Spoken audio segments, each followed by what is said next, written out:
to lose weight, and he goes, no, it's the bread.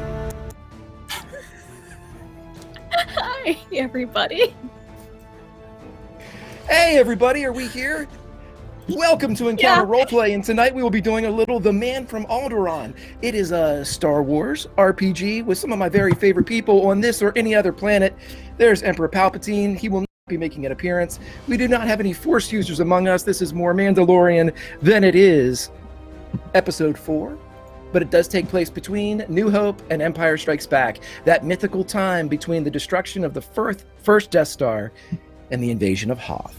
But before we get into all of that, let's go around and figure out these wonderful people who will be playing with us this fine evening. Travis, how are you, my friend? Oh man, I'm muted. I feel like Jeff Lynne in the Traveling Wilburys. Like if you looked at a photo of all this, you're like, who the hell is that guy and why is he there? And I'm producer Trev, and that's my dog, Chewbacca, my Alaskan Malamute. And let's see. Chewbacca? Star Wars. Chewbacca. And I'm producer Trev, and I'm very excited to be here with a bunch of superstars playing Star Wars. I had something clever. Oh, that's the last pop culture reference, contemporary pop culture reference I'm going to make today, hopefully, is Jeff Lynne. I'm very excited, and shut up, and doing my intro. I'm excited. Charlie is our air traffic controller floating somewhere in our heads, above our heads, and I'm ready to get it on. Let's do it. Let's get it on. Sounds great. And let's jump over to the very first time I am playing with Lydia. Lydia, how are you? And are you ready to play some Star Wars? I'm so ready to play some Star Wars. I'm so happy to be here. I'm going to play a droid. I'm going to play a Roger droid. That's it. Leave it there. Leave it there. I'm not good at these. A Roger droid. Perfect. And so from that, let us go down to Susie. Susie, my friend, how are you? And are you ready to play some Star Wars? Hey, Greg. I am great, thank you. I am so excited to play a Star Wars. I love doing wars and stars, so let's do it. Fantastic. What's that line from Major League? They don't call him the best color guy in the business. Let's go over to Pruitt. Pruitt, my friend, how are you? And are you ready to play some Star Wars? Just a bit outside. He tried the corner and missed. I'm doing great. I'm one half of WebDM. We got the producer up here. Oh, damn it! I forgot there. And this is exciting. So we're doing Judge Dredd, right? No? Oh shit. Anyway, well, I can't wait to see how it turns out. Anyway. Fantastic. And finally, last but certainly not least, my friend Lindy. Lindy, how are you? And are you ready for some Star Wars? I'm doing spiffy. I'm a bit of a Star Wars fanatic. I have a lot of books pertaining to the subject on my bookcase, which might be primarily books on that subject. I had a lot of fun getting ready for this, just brainstorming up some character stuff with a co-conspirator here. Probably couldn't tell who. But yeah, I'm ready. I'm excited. I'm ready to play.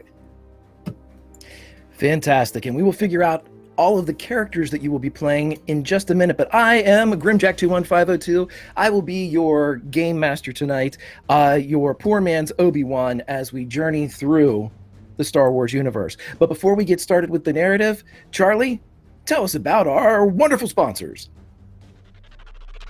Before we begin today's show, I would like to take some time to remind you about our sponsors.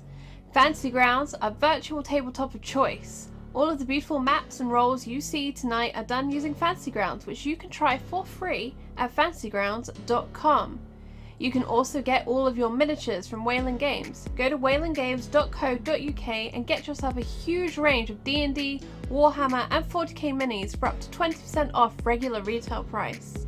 And Tabletop Loot, who sell incredible dice. Go and check them out at tabletoploot.com.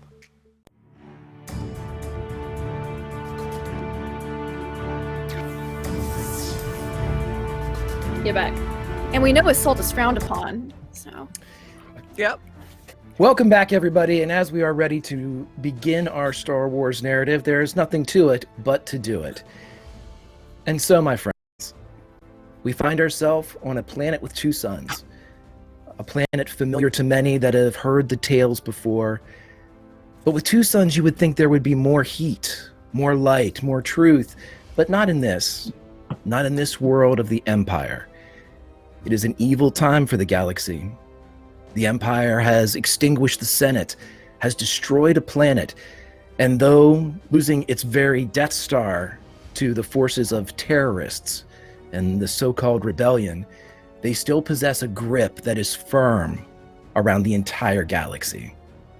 But it is now upon this strange planet that seems to be the focus of so many events, so many tales, so many endings and beginnings in Star Wars. We go to Tatooine. Again, in the scum and villainy town known as Mos Eisley. And as our characters walk up towards the central square, the cobblestones before it are arrayed not with the normal wares of the bazaar or people being hired out to work as moisture evaporators or hired hands. Instead, there are 12 white armor-clad figures lying head to toe as an Imperial officer walks up and down, noting each one of the fallen. Several other troopers are milling about in the background, some screaming at civilians at gunpoint. This is a town not like it was. This is not a town of piracy, of commerce, of black market dealings and bounty hunters. This is a town under the thumb of the Empire. But our characters approach, and as this is their tale to tell as well, I will ask them, who walks up first? Do you walk up together? How do you approach your employer, Colonel Blood?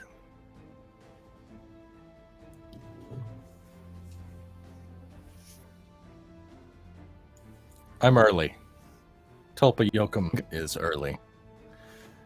He is a Duros, so the Mr. Gray looking, big eyes, bald head, tall. As tall as a Wookiee, apparently. Pale green skin. Sort of like got the kind of cheap flight suit look going. Big gloves. Custom goggles up on his giant bulbous forehead. And big blaster rifle, something. You know, you get the big gun, you know. And yeah, I'm as early as you know, as they'll allow me in, having little else to do. And so I'm just sort of leaning up against a wall nearby till they open the door. And as you are leaning up against the wall, you get the customary side eye from the populace and the full-on stares of hate from the Imperial rank and file. As the soldiers look at you, and they don't even try to hide the shake of their heads as they realize that you are bounty hunter scum. Somebody that is incapable of rising to the ranks of Imperial stormtroopers. It is a hypocrisy that might not be lost on you, since these same types of gestures in your direction are done while 12 of their comrades lie getting colder and not older upon the stones of the courtyard. Who comes up first, though? Who comes up next, I should say? Manny and Lindy? I think, yeah, we come up next, because we're a package duo. We're the Hades twins. So, we dress very similarly, but with subtle differences. Sol, short for Solstice, has dual small blasters on her hips, cargo pants, looks like a lot of stuff in the pockets, tank tops, a few tattoos, and is a little under 5 feet tall, human, and is walking to someone she looks very much alike. Nox, by comparison, is 6'5" and all muscle, as she has a heavy blaster slung over her shoulder. She's walking with a devil may care attitude, one hand in a pocket, and she's got similar, very heavy clothes. You can tell they're reinforced in areas with sort of armor, and she's just kind of very nonchalant about the whole affair as she just kind of saunters up. Again, several people note your approach, much like Tulpa's was noticed, but maybe a few less glares of open animosity, as Even the stormtroopers recognize that there is a formidable firepower around the two of you. And of course, there are two of you and not just one. But three have joined the stage in the courtyard. Who is the fourth?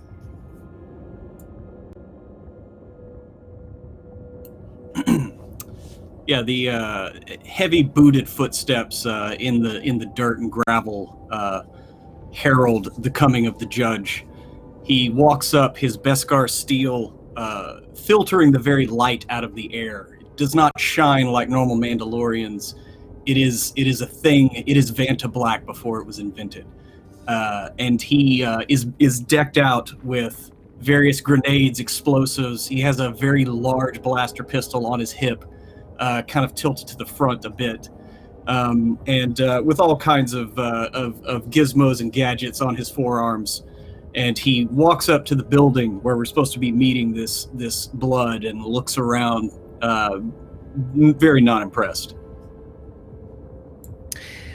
As the Mandalorian walks forward, it is at this time that blood would turn. And to give you all, even though we still have a fifth coming up, this applies to everyone, as blood would turn to reveal not just the corner of a profile, but a full face.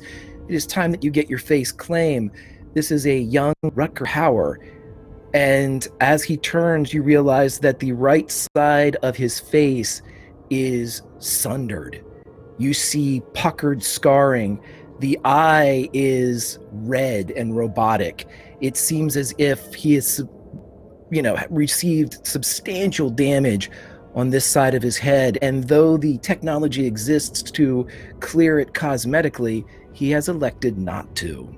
And as he turns, the eye, perhaps it's just a glint of the two suns above, glows a bit brighter when he sees the duller Mandalorian. And Lydia, who is our fifth? The fifth is going to be a droid that I think has been following this crew. The owner of this droid, I think, probably perished, and they don't really have anyone to follow, so they just are following bounty hunters or anyone that will let them come along. So they'll walk up behind. I don't think anyone's expecting it to be there. And as you walk up, a former battle droid, something that is either cast a symbol of hatred or perhaps protection across the galaxy just a few slight decades before. Lydia, I'm going to have you roll our very first roll here. If you would roll me one green and tell me if you get a success, which is the little... I got a success. Then I will elect whether or not you say this. As somebody is going through the area, they deliberately try to rub up against you, bump you out of the way. They are not Imperial. They appear to be some type of regular citizen. You're not sure if they're a member of the guild or perhaps just a scoundrel. But as they walk up, they bump into you and they say, "Get out of the way." And everything in your body and programming wants to say, "Roger, Roger," but I will allow you whether or not you do say, "Roger, Roger." Your programming pops up. That was actually programmed out, and now they just respond with, all right, and they politely and kindly move out of the way. Okay, so our first bit of canon, everybody, if you're watching from home, we now have, instead of a battle droid, the Matthew McConaughey droid. So as the all right comes out, the person stops for a second, wipes the spatchka off their chin, thinking they perhaps had too much, wanders off into the distance.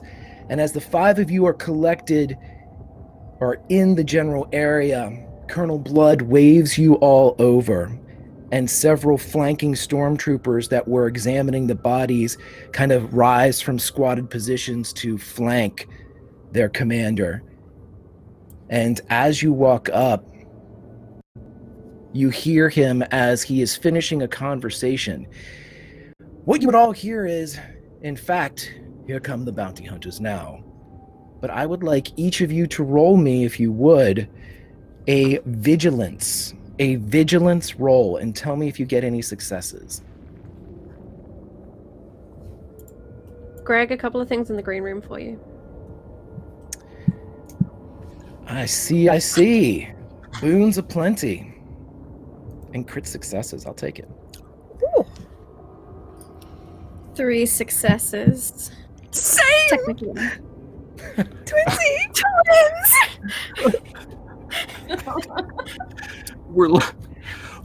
I got 5 successes. Oh, there's always one. Sorry, gagging a little bit. So an explosion is a success? Yeah. I got one. Yeah. Explosion. Okay. So, provided you got an explosion, here is what you hear that precedes Captain Blood saying, "In fact, here come the bounty hunters now." You would hear as he speaks to a glowing disc with a outline of a humanoid back to you. He says, "Yes, Captain Piet, you may inform Lord Vader that everything is proceeding according to his commands. In fact, here come the bounty hunters now." And he nods as the hologram disappears into the disc. He places it into a belt pocket and turns to face all of you. "Are you all members of the guild in good standing?" Sure are. You know it. Affirmative. Yes. All right.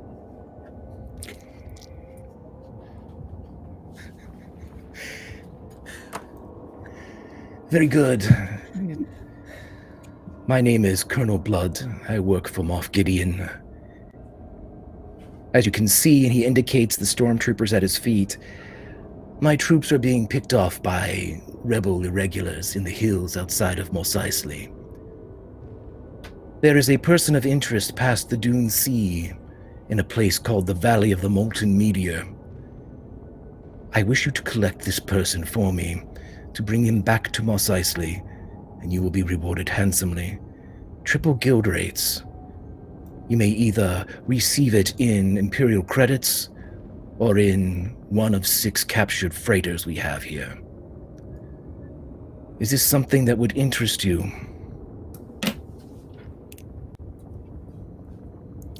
I think that might just do as nice. Then what do you think, Saul? I think it's quite interesting, yeah. Colonel Blood, I think you can keep your money and your freighters. I just need to know the whereabouts of one man. His name is Boba Fett. I believe that is I will have some of the money or a freighter. So I'll take it. Nods to all. Looks a bit at the droid, but doesn't expect a response. Almost dismissive. Turns, though, to the Mandalorian. "He is a member of your guild, is he not? He works out of this planet. Perhaps he is afield. I could help you find him if that's all the payment you require." Yes, that is it. He has information I require. If that is your price, I am willing to help put the two of you together. Long lost Mandalorians reunited. It's poetic. Not really. I just have some justice I have to exact. You know, I was on Mandalore once when I was a younger man. I found it lackluster. Regardless, my associate here, Bryn, and a very small, almost Jawa-esque in size humanoid comes out.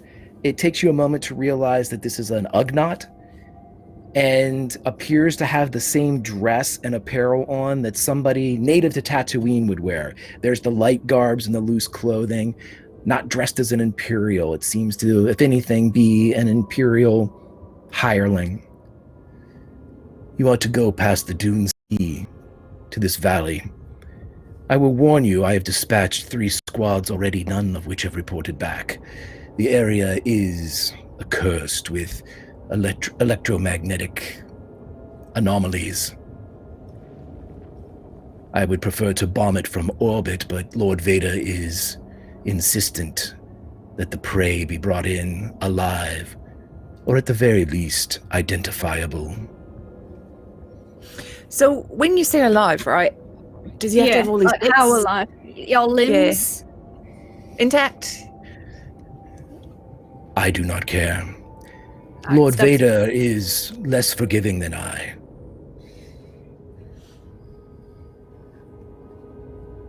Sounds about right from what I've heard. Yeah. Very well, if you He's have in- no questions. Yes. He nods to Tulpa. Easily done. Can you provide any transport out toward the Dune Sea? Yes. Bryn here has swoop bikes for you.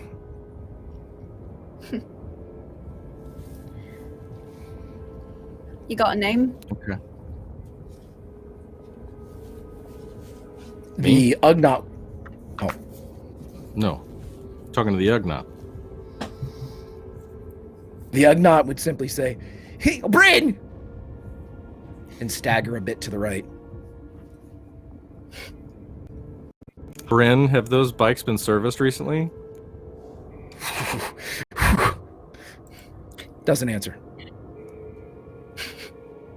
I don't know what he meant by that. Are you going to be operating that motor vehicle while under the effects of obviously Cantanoa spice? Oh, no, Gokloma.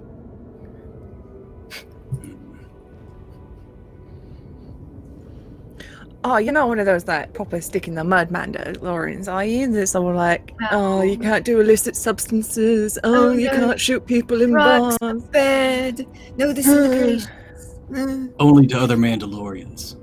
Oh, all right then. All right, we'll be all right. Oh, we're safe then, yeah. We're good. Well, Somebody has to enforce the canons of honor, and that is fall to me. Right. Yeah. right. honor. Just a quick Well, that- question though, Mr. Impressive Helmet Man. Do you ever take a day off, or are you like this all the time? I'll take all the time off I want when I'm dead. Right, I'll see. I'll see. Yeah, explains a lot. Life of the party, this one. Right. Colonel Blood will look around, and seeing no other need for his services or information, he will just nod to Bryn. Look a bit longer at the Mandalorian. Again, a side eye with that robotic red orb, and then turn back to begin the continuation of the categorization of the fallen troopers laid out here in the courtyard. But Bryn walks up and puts his arms up. This way, swoop bikes, this way! And he begins to kind of, whoever he can hooks to, and begins to kind of push, though he probably can't get any momentum. We're going this way. I follow the drunken mechanic. Yeah. Yep. I'm like 4'8", so it's not like a terrible height discrepancy. So Please don't touch my flight suit. she got all the height. Oh, Within it's moments, like the movie Twins. Yes. Like us in real life, Susie. So within moments, you are taken outside of Mos Eisley, which is a small burg. And as you get from the courtyard of the fallen stormtroopers out along the edge where people would park their vehicles and their speeders, you would see arrayed 5 swoop bikes. A 6th is off to the side, and the 6th is painted oddly with blues and red splashes across the drum or the mount of the bike, and there is a flag coming up from the back with a little triangular pendant that has the symbol of the Imperial Army on it. And Bryn would walk up to that one and kind of pat his bike and jump up in it as the anti-grav takes a second to adjust to his slight weight. There you are. They're ready. Greg, as he does that and jumps up and adjusts, the judge walks by and like breaks off that Imperial symbol and drops it into the dirt. What, I'm doing it deceptively, if that matters. you're trying not to make it aware that you just snapped that thing off? You're trying to... Yeah. All right, let's roll some stealth then. Roll some stealth and put in 1 purple, as this is a bit difficult. But again, Bryn's drunk. This is true. And 1 purple? 1 purple, please. Okay, I got 3 successes, and then on the purple, I got 2 circles thingies. Okay, at the top corner should tell you what your end result is on all of that, and it should be an explosion. If that's good, you're able to snap it off, and Bryn is none the wiser until he eventually looks up and, and then just indicates your bikes. Nox hops on. She just like jumps on the thing. She's giddy. She's excited. She's hype. Yeah. These are pretty decent. Yeah, these are pretty decent swoop bikes. So as the 2 of you jump on, again, you have that kind of bounce and give, almost like a bob of a river craft, but it stabilizes quickly, adjusting to your weight. She revs it. Like, even like just for the cool factor, just gives it some welly. Yeah, so you get that before it gets engaged. I assume all of you take to the bikes, including PX-15. PX is gonna have to watch everybody get on their bikes and then, like, give it a look around and then try to imitate what they just saw. Okay, just because I want to. Roll me a coordination, please. So a coordination with 1 purple as you attempt to get on, mimicking what you've seen, getting on the swoop bike.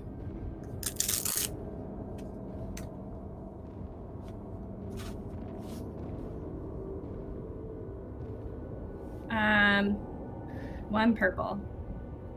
Please. I'm trying. Oh, is the circle with the other? No, the circle with the thing is not it. Yeah, it's just the thing. Okay, so as you're all getting onto the swoop bikes, you would hear this, and as you would turn around, there would be a moment where PX-15 is on their back. Not necessarily doing the beetle. They can quickly stand if you've ever seen them packed into those carriers that they have. But you're able to get it on the 2nd attempt, PX-15, but it does take you 2 tries. You are all a bike. The judge lets out a snort of laughter at that. Quick, Droid's quick, still no embarrassment, so this is fine. just a quick question here. Some of you I know, some of you I don't. Anybody here not been out to the Dune Sea before? Hands? No? I haven't. We all feel good about it? visit to this place. Okay. First one's Mandalorian. All right. Well, important safety tip. Don't get off the bike unless we talk about it first, okay? And, careful where you step. And, something don't, because it'll be interesting, really funny. It would be really funny. It would. I'd laugh a It lot. would be funny.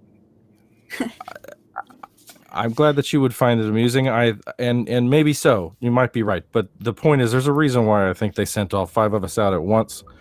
We don't know what we're up against specifically. Yeah. So, what do you know about who? Because you said you know stuff about some of us. Yeah. Just out of curiosity. I have noticed your presence, you and your sister presumably's presence at the cantina, and there was that weekend at Jabba's palace. It was more like a week and a half, roughly. Oh, yeah. I don't remember all of it, but I remember Yeah, the no two one of does. you there. I got like 2 days of it, I think. I think about 2 like days a day and a worth. half. Yeah. It's a good time though. It was a great weekend. It was entertaining, to say the least. But anyway, interesting factoid before we go. The Dune Sea, they have archaeological evidence suggests that it was once an Oh. ocean. Please don't give And us there a was history once, tour. We're not interested. No? Oh, well, okay. Thought maybe for... The party y'all were at that weekend, was Boba Fett there? Did you see a Mandalorian?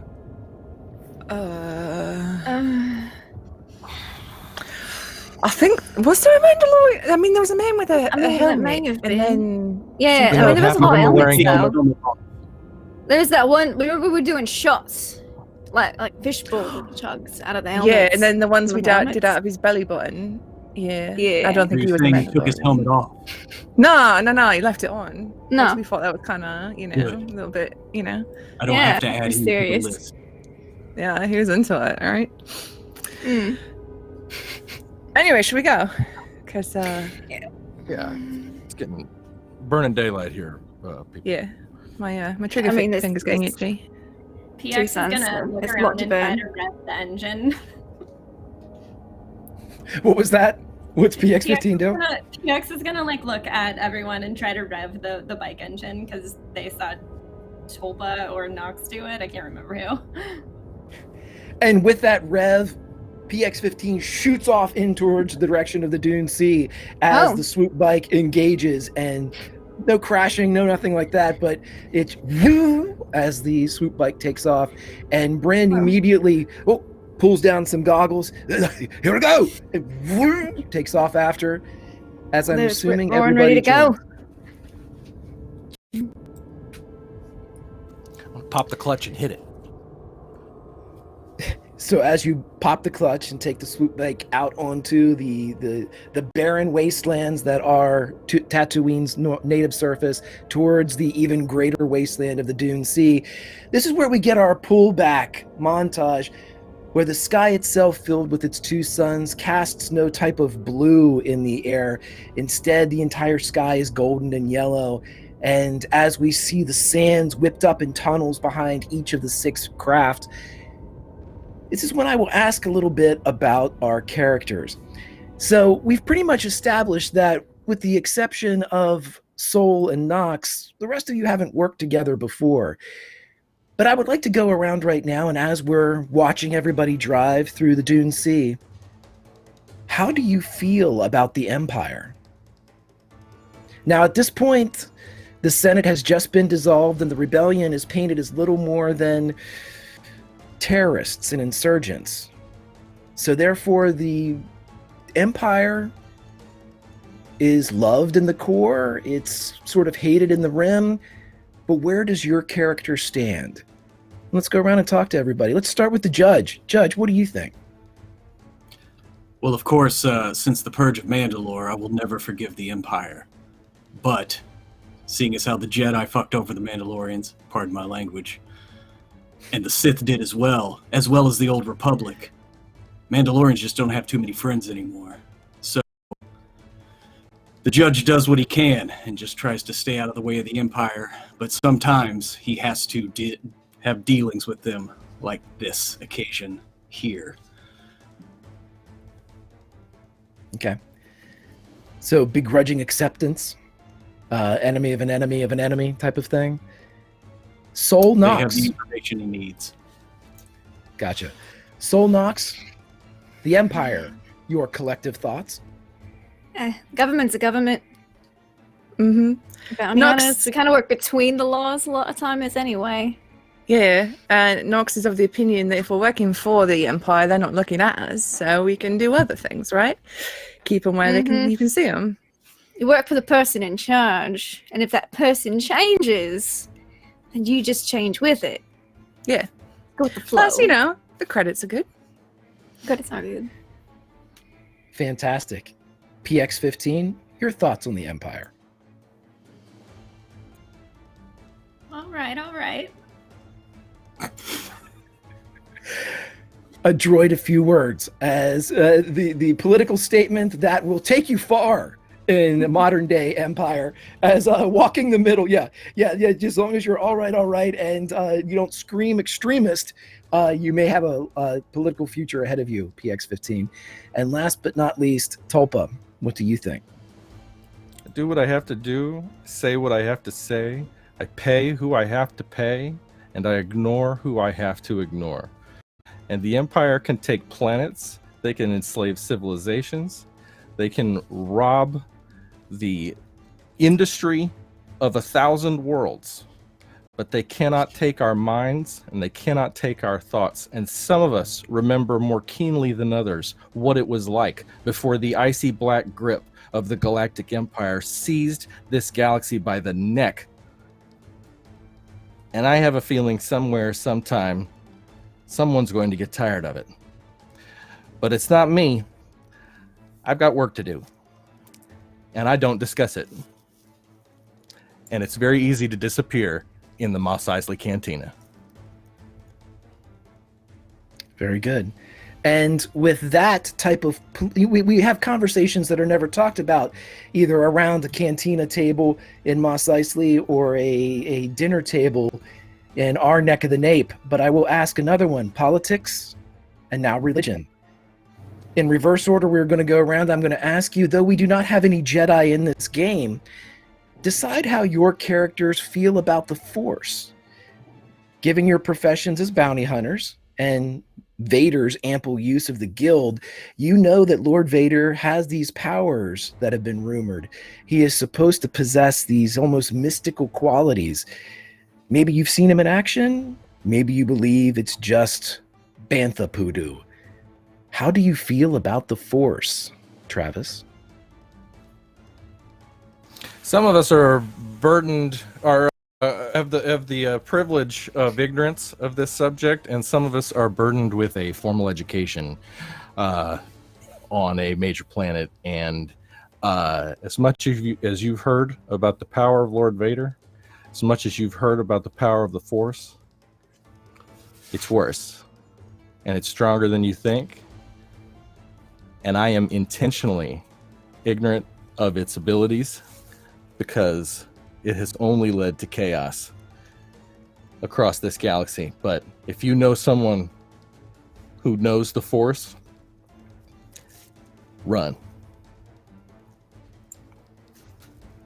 Okay. That's one strongly in favor of the Force. I'm joking. Let's go over to PX15. How do you feel about the Force? Do you believe in the Force? Do you know what the Force is? Not in my programming. Just a footnote in history.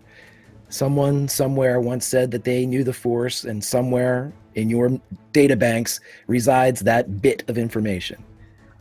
Nox. And we'll put Nox and Soul together again. The Force, how do you feel about it? I mean, We've heard of it. yeah, out of it. Vader seems to use it a lot. Seems useful. Yeah.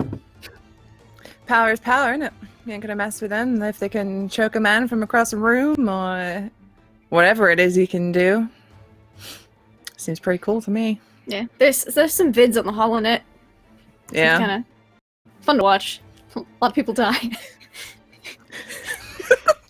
I like inside. Now I'm obsessed with the idea that somebody capturing acts of the Force is almost like street magic videos on YouTube. Like, Yeah, you know, just like yes. kind of out, you know, there's no balance to the shot as like Vader's choking somebody on Yeah. 43rd Street. Yeah. All right. Yeah, real deep stolen in the dark knocks are like HoloNet. huddled Yeah. around, be like, "Yo, have you seen this one?" Well, you know, you're going through hyperspace. If your hyperspace drive is out and you're traveling to get someplace, you get real bored. You have all like those rabbit holes on the HoloWeb. Find some weird stuff on there, man. Don't even get me started on the Rhodians. Ugh. We've seen some stuff, man. Ukle Numa. And finally, the judge. Judge, what do you think about the Force? Or do you? Does it even enter the judge's Beskar helmet? Well, knowing what I know about the history and lore of my people, my creed, the Force has been used to subjugate and destroy the Mandalorians many times. But following the way of the Mandalore is following the way of strength. So obviously, it is a force to be reckoned with. And I do not hate it, just its users. Roger, Roger, or all right, all right. And so as you are all zipping on the swoop bikes, you would notice that as soon as you got to the area that maybe Tolpa would only know as the Dune see, out of the reach of, or the prying eyes perhaps, of Imperial scouts and squads. Despite what Blood said of there being 3 squads out here, you have seen no hint of them, no passing distant shot or glint of metal. But as soon as you get out of eyesight and out of range, you notice that Bryn would have lowered the Imperial standard on his flag, but instead you see it kind of race up on a cable track, another pendant, and this one indicates a squad from the Clone Wars. It seems to be the 252nd, if your recollection is correct.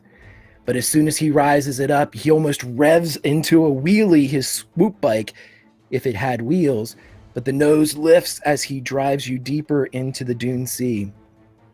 Hours pass, and the first of 2 sunsets begins. As the sun dips beneath the horizon, the first of 2, the sky turns from gold to blue as the extra light is filtered out, and the ending of Tatooine's first day will quickly be preceded by the ending of its second day and second sunset. But ahead of you, as Bryn drives in towards this crescent valley, you see an Imperial troop transport. It is parked in front of a sheer wall. This wall lifts almost inverted in places, a cliff. And at the top of this cliff, you can see a jagged line, almost a tear, a crack in its surface. And Bryn drives you up to this troop transport and points up to the crack. That's the only way I know into it. Into what? The Valley of the Molten Media. It's there.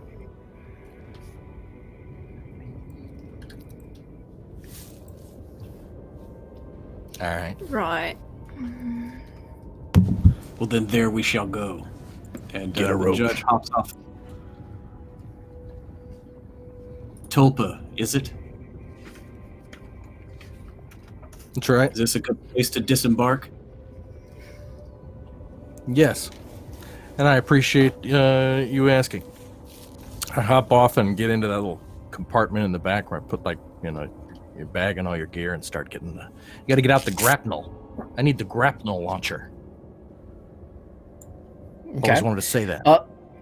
Do you have a grapnel launcher in your inventory? Does anyone? Probably not.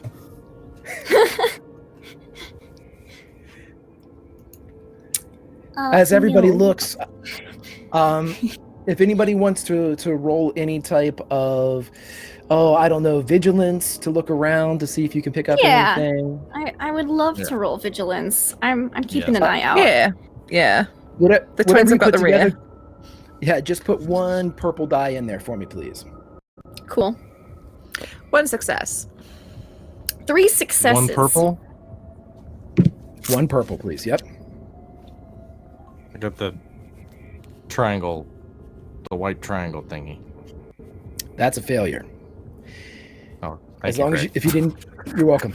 As you didn't, that's failure, Travis. That's what failure looks like.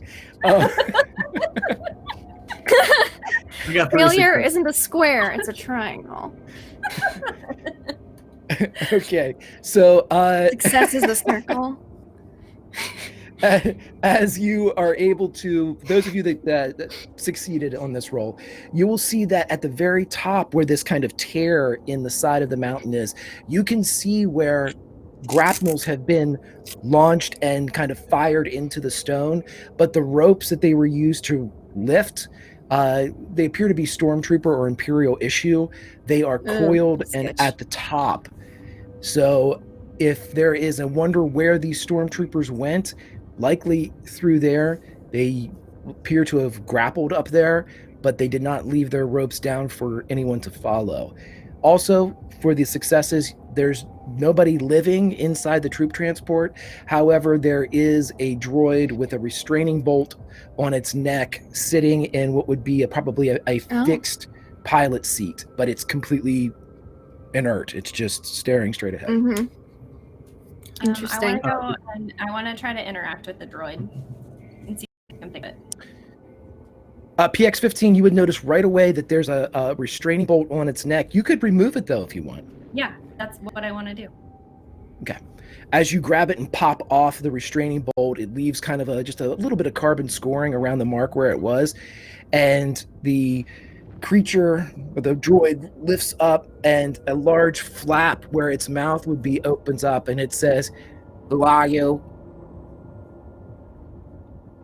PX-15. Your designation suggests that you are a battle droid. At one time. Affirmative. No longer. Once a battle droid, always a battle droid. PX would look up as if they were thinking, okay.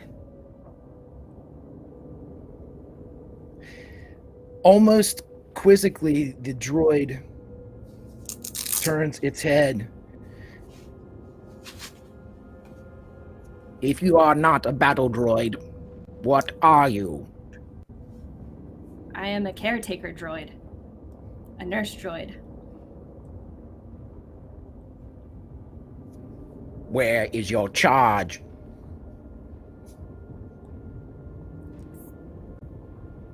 Come again.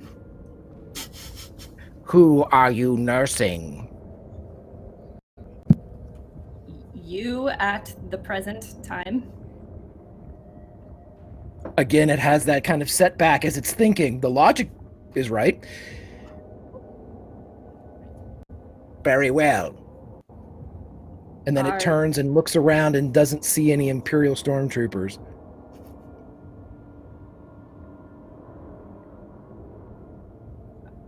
Are you functional? Your circuits working? Affirmative. PX, from this location, as you're kind of right up on this droid, you would notice that the droid isn't sitting in the vehicle. The droid is the vehicle. As from about waist down, there isn't any type of mobility, no legs, no tracks, no wheels of any kind. The droid is simply a part of this larger troop transport. You have no leg mobility. You are the ship. Is the ship functional? Affirmative. All right. Again, the head kind of cocks a bit like the RCA dog. All right. Power on.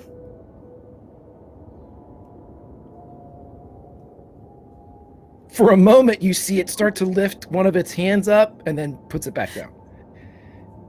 Something was in programming. But just for a second.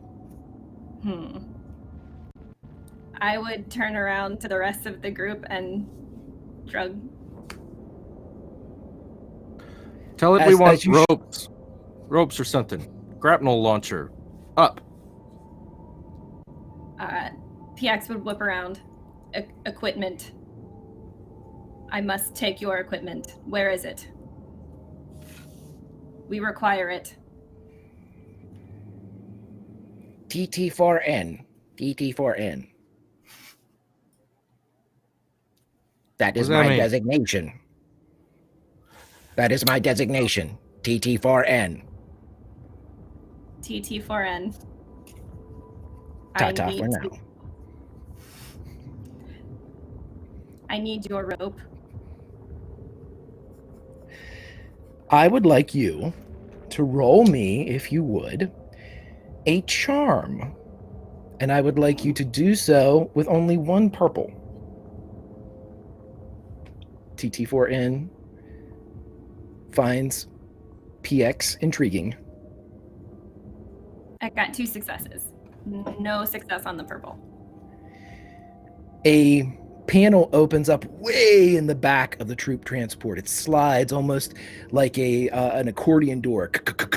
Opens up, and you would see 3 loaded grapnel guns inside. You should find these capable right. And then I turn around to the crew, and I don't have I have hand-like things, and point back. You would all would see you the look at panels that? open and grapnel's there. Yep. Would you look at that? The That's droid's convenient. useful. Yeah, convenient. Isn't it? I'll just Yeah. go over to pick up a grapple. I'll grab the other. It's You might best say to these not are put your boons. Oh, whoa. Oh, That's smooth. Yeah. Does the judge have a jetpack? No, he doesn't. I'm not That's trained in just the way of the Rising Phoenix. All right, well, I don't know that, so I'm putting the grapnel thing on, and I'm like, excuse my asking. I don't mean to be. You're the first, I think real Mandalorian I think I've ever met. Thought you guys had like a vertical conveyance. Up, down, Yes. on your back. Jetpack, yes. I do There you not go, have jetpack. that. No. it's got jets. As I say as I I walk find past. in my line of work they're a distraction. Well, until you got to climb a wall, you know what I mean. But I don't. That's neither. I don't mean to be rude. Like I said, it's really nice to meet you. Okay, here we go. Mm-hmm. Alrighty, as a Mandalorian is getting insulted, I will ask you all if you are using the grapnel guns. Everybody needs to make an athletics check for me. This athletics check is there's only, because you're using the grapnel guns, only one purple die. I will also tell you, because of the benevolence of chat, that several of you all of you have critical successes. Lydia and Pruitt have 2. I'm going to use Okay. one. I like to live life dangerously. Yeah. I'm not Nox using is it, just so so I good don't at have this to that tell she don't you, do I? need. It's 1 purple, but if my dice pool is 2 greens, what does that mean, Greg? You put the 2 greens in and then add the 1 purple. Roll them all together, and up in the top left-hand corner, it'll tell you what cancels out and give you your explosion or not. 3 successes. 2 successes. Do I got- need to roll if I'm using a crit success? You do not. No, crit success, you automatically get up there. And you see the judge just like scamper up like it's nothing. Adam West's his way up there. Mm-hmm. His cape holds straight down, as if there's a wire in it. I swore not to make a contemporary pop culture reference, so I'm just going to say that I failed at this. I got 3 rebel insignias and Gotcha. 2 things on the purple die that look like little circles. Those are Good. Yeah. Those aren't good.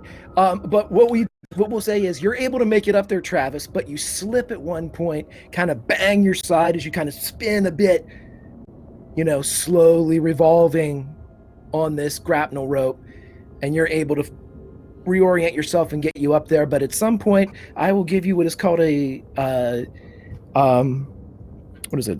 What's the other die that I can use here? I'll tell you later. But anyway, as you all get up there and you enter into Lydia, what do you use? Are you using a crit to get up there, or did you roll a success? Do I need to get up there? That's where everyone's going, yeah.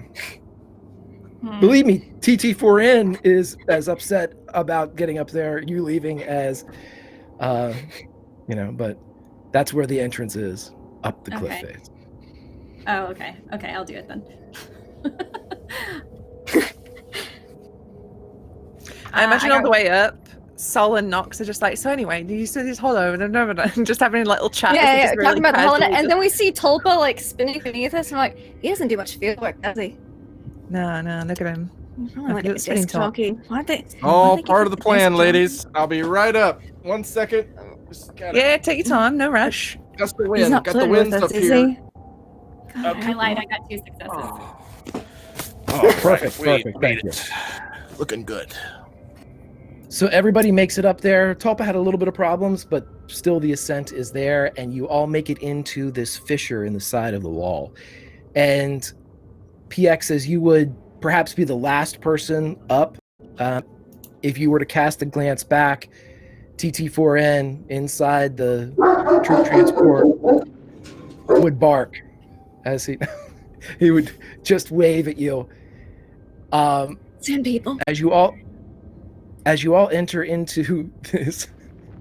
As you all enter into this area, it is now darkened a bit. You are out of the heat of the sun, but I would like you all to take 2 stamina loss, please, as the heat of Tatooine draws a little bit of your resources away from you. So is that strain? Mm-hmm. Strain. I'm sorry, not stamina. Strain. Okay, good. Okay, yes. All right. Once you are inside, my friends, I will ask you, how do you proceed? Quickly or quietly? I think discretion is the better part of valor on this. Yeah. If you have to in 3 Cautiously. teams.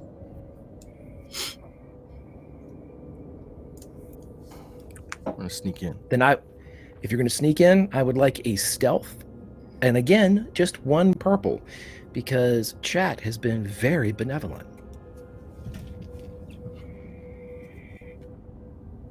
It's blank. I didn't get anything. It's empty. Emptiness. It's a failure No. as well, Travis. Failure. Thank you. Thank you, Craig.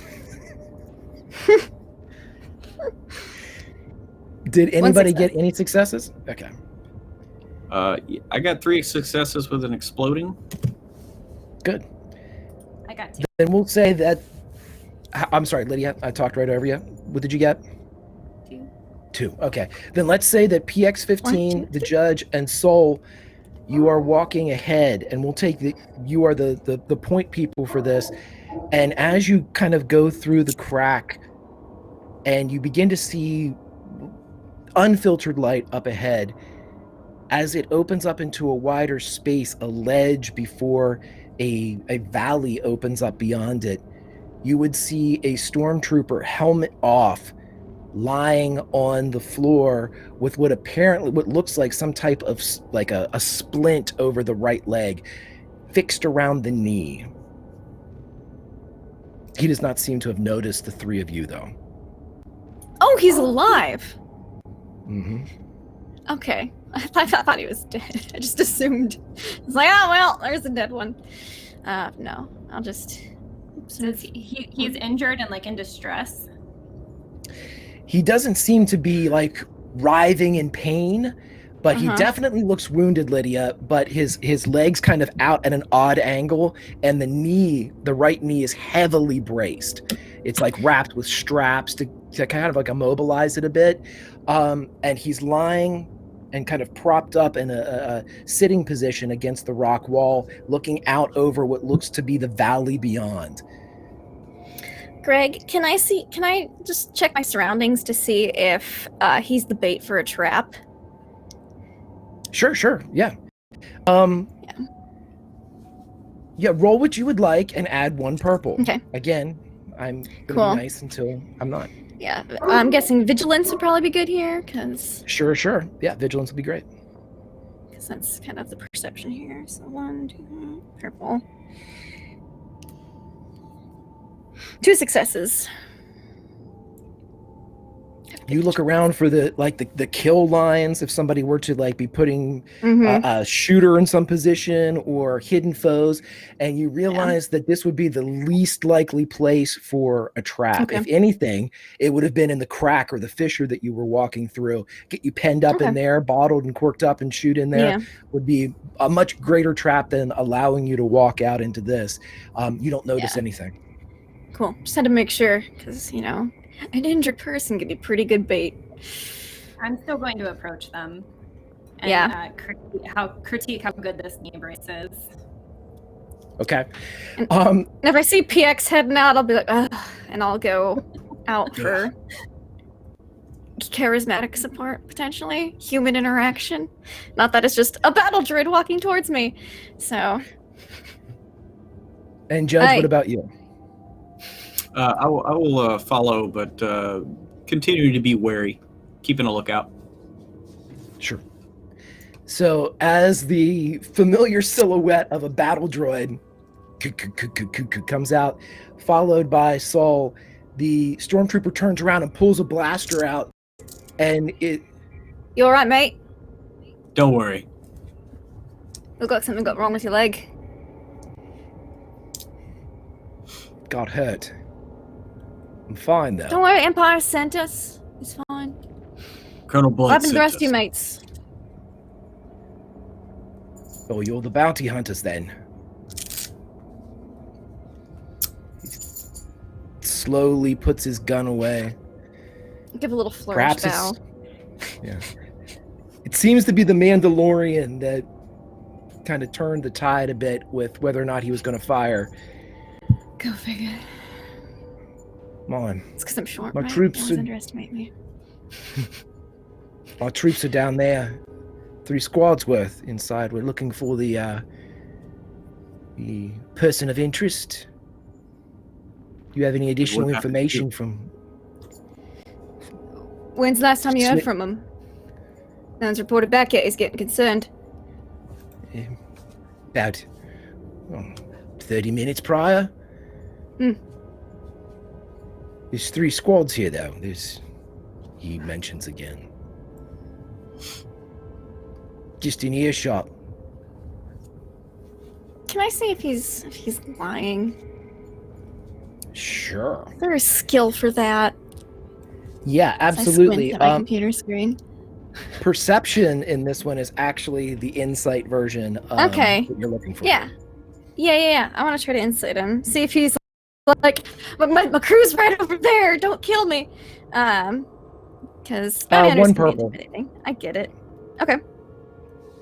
While she is doing One her success. interrogation, I want to get down and just inspect him. I don't just scan his leg, see how bad the injury is, also see how bad the splint is. Absolutely. Lydia, have PX roll me a medicine check with 1 purple.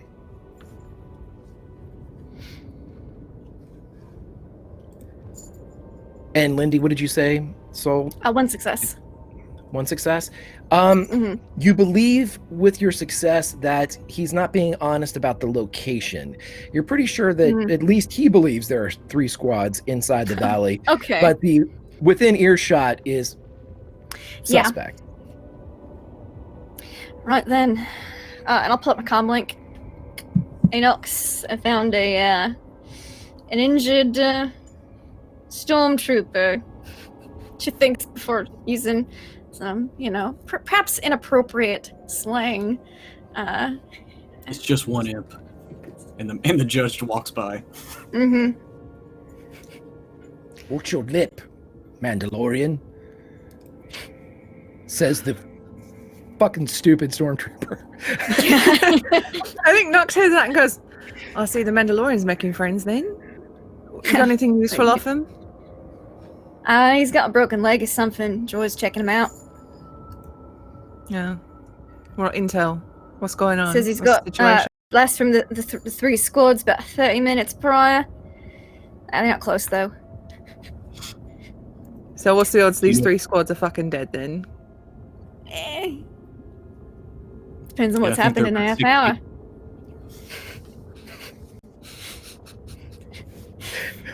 Alright, well you carry on. I've got the rear. I'm with Cool. Tulpa. Good luck. So- Thanks. PX, what did you roll? I got 3 successes.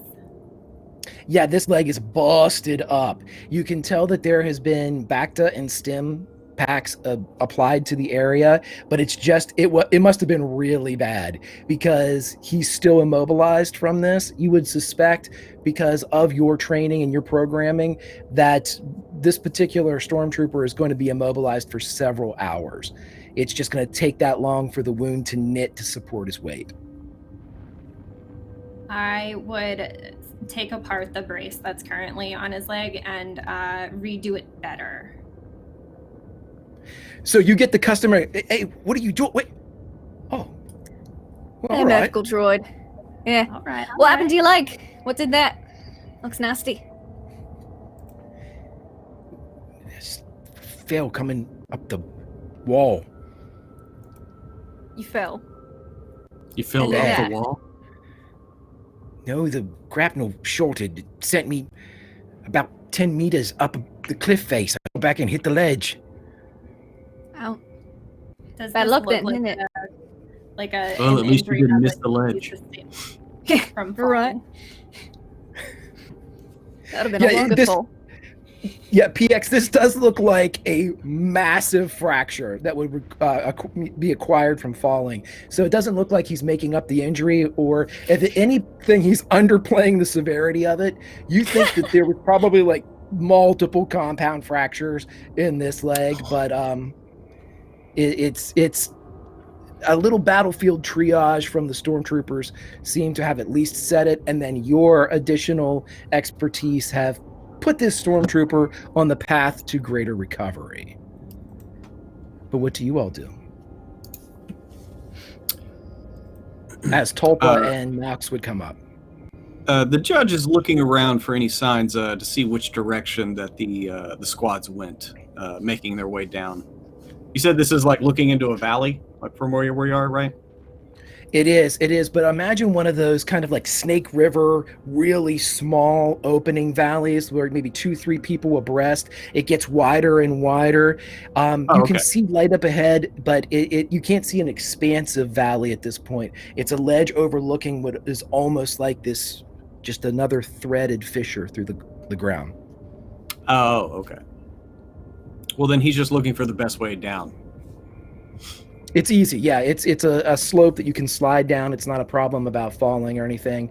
And I will give this to you as well. You're able to see that the loose rock that is on the other side of this in sand, several very noticeable footprints of Imperial military issue descend into this area. Impossible to tell how many because they all appear to be the exact same, but It walks Who the into hell a are they file. looking? Easier to shoot Who it the hell that are way. they? Yeah, but what the hell they send You're us not for wrong. if they got half the empire? If they got half the empire down here walking around. What the Have hell you does ever seen that? a stormtrooper shoot? Yeah, you ever worked with a stormtrooper before? You seen their aim? Absolutely not.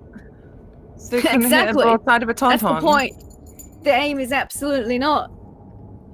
I've heard that. I don't have to work with them to know they can't hit the broadside of a the dewback. Corellian But platform.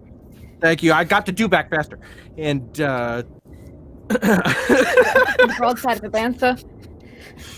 that's better. Damn it, Lindy. You're welcome. I know that. I'm just saying it's a lot of foot traffic for, like, what else are they here for? And why did he send a bunch of mercenaries if he just sent 3 squads? I think Colonel Blood's playing two sides.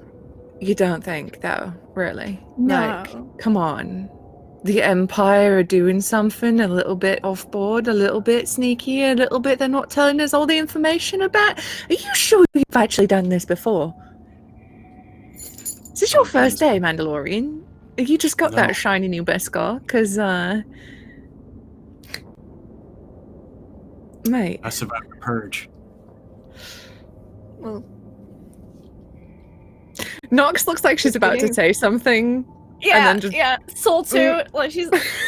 You see, like a couple things, like I think they exchange a look, right? A sassy sort of look Mhm. before they're like, that's not. mhm. Yeah.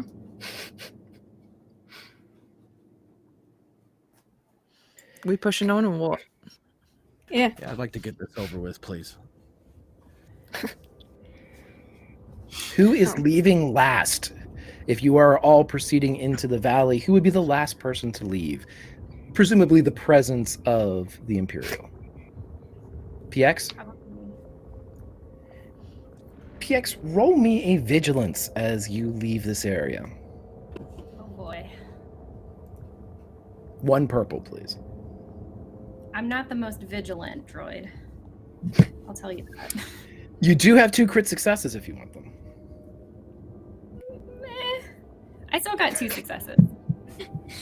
Okay. So as you are beginning to kind of slide down into the sand, your metallic feet carrying you down as everybody else went down, you hear just a whisper of a comm link crackle open. and you catch just with a gust of wind that comes from the dune sea through the crack out past this fallen stormtrooper. You hear the crackle of the comlink and the voice say, "They're coming."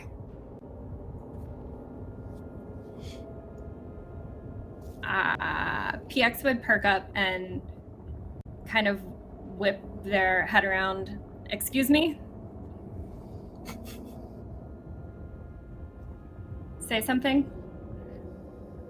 There's no response. Oh, gee, PX. I believe I heard a comm.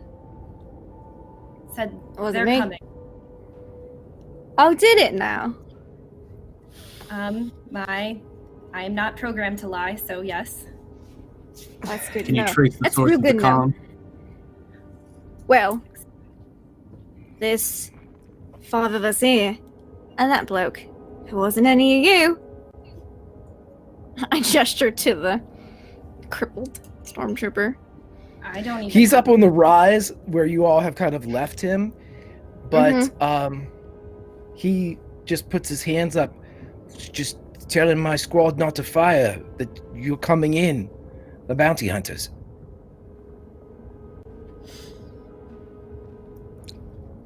That better Right. be what it was. Because if there's If one that's thing not I what it hate, was, if there's one thing I hate more than anything, is getting hit. If I get hit you hate it. because you told your mates that I was coming, then I'm going to come right back here. I'm going to hit She you. hates it when her hair gets messed up. So if she gets it, we're gonna give you the VIP treatment. You don't want to know what that is. I suggest somebody take his gun. Oh, that is a Oh, you great didn't idea. already? So, Um, come You on. see his hand goes down to his pistol. It's not good.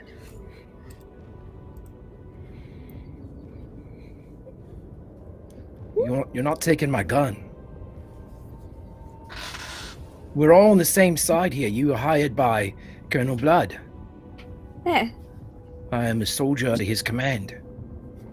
All right. Well, then don't go behind our backs using comp stuff. Then stay out in the open. Sketchy, mate. Standard operating It's okay. procedure. Right. Well, you know the terms and conditions, and I just pat Knox like on the elbow, and Yes, terms, Start walking. conditions. She keeps walking, but she's got her heavy blaster out ready. Okay, as you all would walk, are you going quickly or quietly? Well, they know we're coming now, so I'd say we Quietly. go quickly. It doesn't then you take long first. then. Ando. It does not take long before you are all able to kind of get through this switchback fissured crack, and it opens up into this wide, brightly lit valley. And just as you get through this area, the expanse kind of hidden with ridges and plateaus inside this valley, you see a squad of stormtroopers. They're not pointing their weapons at you, but they are waiting outside of this cut. As if aware of your presence, they are not surprised. Okay. But they're not shooting, so we're cool. He gets to live for now.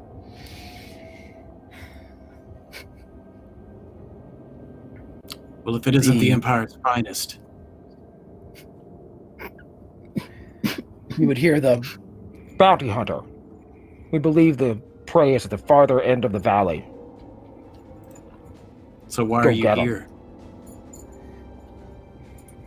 Following orders.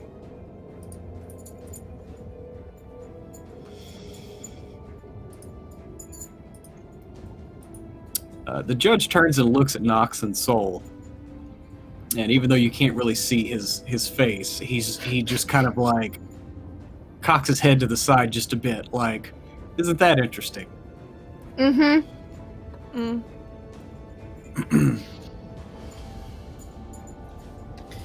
So, Yeah. do you remember that time that we were? Where were we? Was it with Muscle in the cantina? In that Yeah. bit? Sounds about right. when we did the thing with the thing, and she's referring to an incident where one of them was playing completely dumb to a situation while the other had like a weapon drawn. It was like a hand shot first kind of situation. It's an old setup they do where one's like the damsel and the other isn't, and they take the enemy by surprise. Yeah. Yeah, that was a good time, wasn't it? Just Yeah. All right, you want me to be? yeah, do it, yeah. Yeah, I'm awful charming. You are, yeah. Out of the two of us, you're the beauty, I'm the brains. And the brawn. Yeah. The All right. stormtrooper that was speaking just gestures kind of carelessly with the blaster rifle. It's down that way. All right. Do what you were Is that paid where the to other two do. squads are? There's 3 of them out here. They're placed further down in the valley to make sure that no one is able to get out. Right. Smart you up. Just following orders.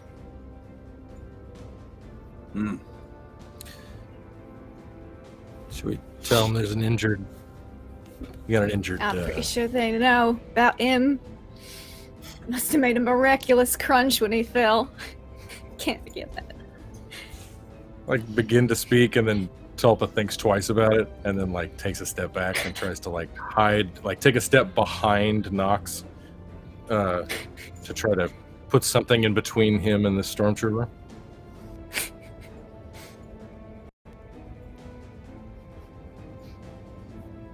Are you all moving, or this is a standoff? Yeah. Soul will start heading off that way, but she does definitely. I think in like the reflection of her watch or something, she's keeping an eye on the stormtroopers. Just fiddling an adjustment back of her data pad or whatever. Yeah, Nox is hanging right back as if she's checking an adjustment on her blaster, just seeing what they do. Nox, as you would look back, you would see one of the stormtroopers. Most of them look almost leisurely as they're sitting here, kind of. A couple of them are actually squatting down. But Nox, when you would look back, one of them would go.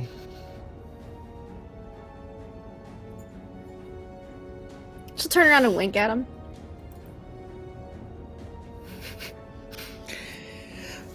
Game on, Sol. Game on. Yeah. Love a good game. And she's gonna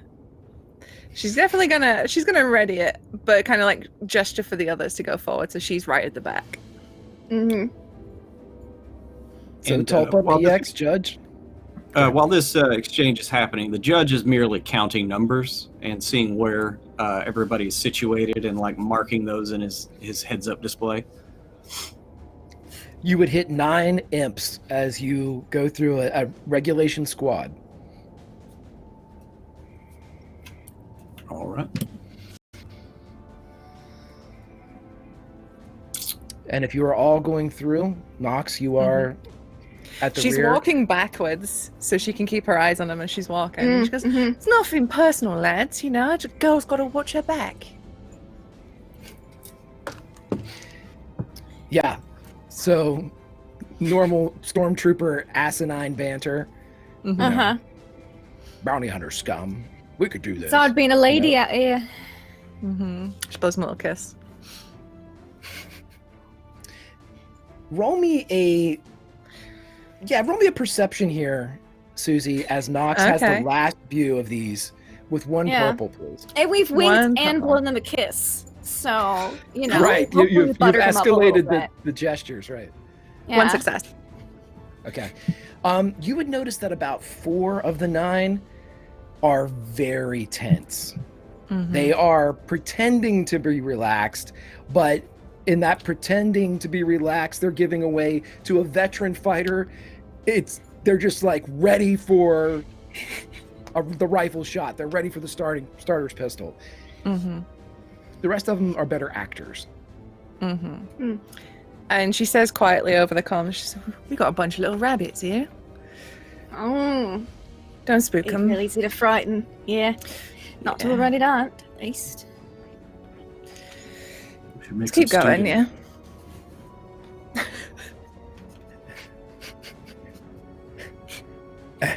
As you would all go deeper into, you would kind of pull away, take a dog leg around in the canyon, and the stormtroopers would disappear behind you.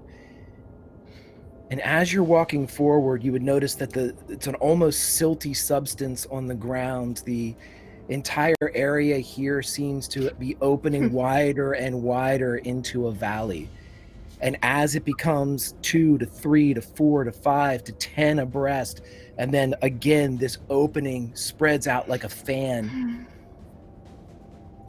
all of you find yourself sliding. One blink, you are standing. The next blink, you are falling. I would like everybody to roll me as you fall an athletics with 2 purples this time, please. Okay. Greg, question. I was going to, right before it started to widen out, set up one of my grenades with a tripwire to cover our backs. Yes, you can absolutely do that before any of this happens. Just like I make note of where he's setting it up. So he we have and to the run judge back. would tell everyone. Yeah. He would tell Okay, everyone. good. He's like, "Watch out! I'm just watching our backs." But just at a turn, there's a wire there. What would you like me to roll to set that up? I tell you what, because we've had several boons come in, no rolls at all, and it's perfectly camouflaged. We will be able to put that frag in play narratively. It is real nice. Yeah. Cool. Soul is, when we start to slide, she's trying to at least aim her slide towards where she wants to be, pushing off objects if necessary. Yep, so roll your athletics with 2 purples. 3 successes. Okay. 2 successes. I failed the roll miserably, I'll have you know. Oh. Okay, well, there's good news to this, Lydia. Judge, what did you get? Oof. I got 1 failure. Okay. I got So you. here's what happens. Here's what happens. As you begin to slide, you realize immediately that it's not so much a slide as it is a fall. And each of you are falling alone into what looks like a cell or a piece of honeycomb. And as you fall into this, both Saul and Nox, you land on your feet, but you are up to about your knees, just above your knees, as loose silt and sand is falling in from the sides and filling this area up. It's knees to thighs. Judge, as you fall in, you're grabbing as you go, and you hit almost butt first with your legs up and your arms up. As you hit into the ground in a V, the sand here is filling up to your chest, up your legs, and as you move, you feel yourself slipping deeper into this incredibly loose sand. PX, fall down head first, and as you dive into the sand, you are aware of it filling up, but again, as fate would have it, you don't need to breathe. So, Hey! Bonuses! I'm a droid. so Greg. yeah. My breath mask, does that help in this situation? It does say I can breathe underwater. Absolutely. So it's a bit of a rebreather, so it would require certain elements, but at the same time, this will give you way more oxygen than your lungs would. So that definitely can come into play here. I'll let Travis plug back in. Travis, my friend, roll athletics with 2 purples. Roll athletics with 2 purples. The rest of you are inside these cells as the sand begins to fill up all around you. 1 success. So Tulpa, you drop into this honeycomb, this cell of sand, and as you're inside what would be like the bottom or the functional end of an hourglass, sand is pouring in off the walls and filling up quickly from knees to thighs towards hips.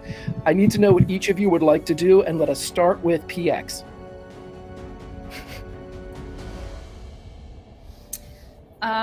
Oh boy. what can I do to get out of this? Like, what? Beep beep beep I don't beep beep beep beep beep beep. I don't know how to get out of quicksand as a human, yet a droid. That's the thing.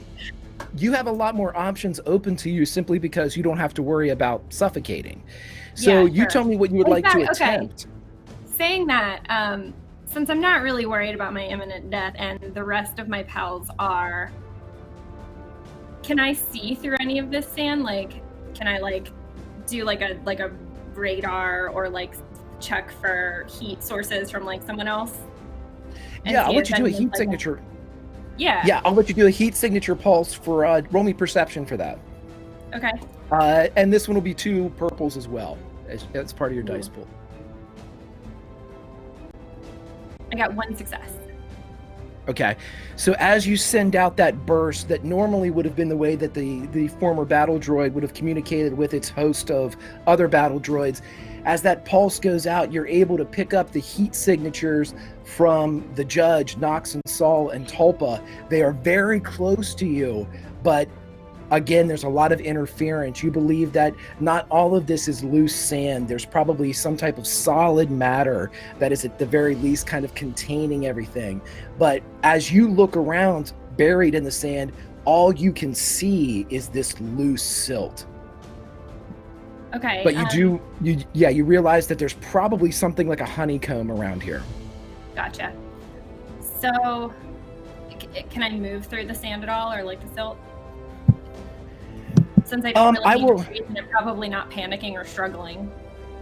Right, let me ask you this question. Do you move toward any distinct signature, like toward a wall, or are you just trying to right yourself and stand up? I'm trying to move myself towards the heat signature from the rest of the people of my pals that fell. Okay, then I will tell you this. You're able to kind of do a weird swim through this silt, and you're making progress, albeit very slowly, but you're able to kind of move into this area as the sand begins to pour in. You're almost using the vacuum that you're leaving behind as a place to kind of put the sand as you're moving forward. So you've made some progress. Tulpa, what would you like to do as So he's spent just long enough on Tatooine to maybe know the difference. Is it a quicksand type situation, or are you're describing it as silt? So it's like loose sand that's falling. So maybe to know the difference, that it's not some sort of built-in death trap like normal, but it's actually loose silt falling around or down towards something. Is that accurate? Let's say this. It has a lot of the consistency of silt, but it certainly is working like a death trap. In fact, there's a lot of silt falling. It's not just like something that would happen naturally if you fell into a pit and sand would kind of settle. This is pouring in on you. And there's nothing hanging above us. There's nothing to grab onto across it or above it. Above you, it just seems as if you can see the sky way up there, but there's just silt pouring in on you. It seems to be a world of sand.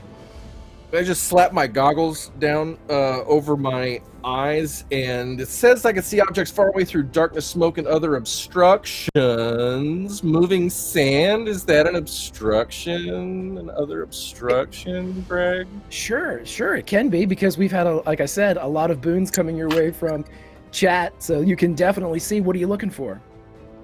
Something to put my blaster rifle against to keep from choking and dying on loose sand. Anything solid below me?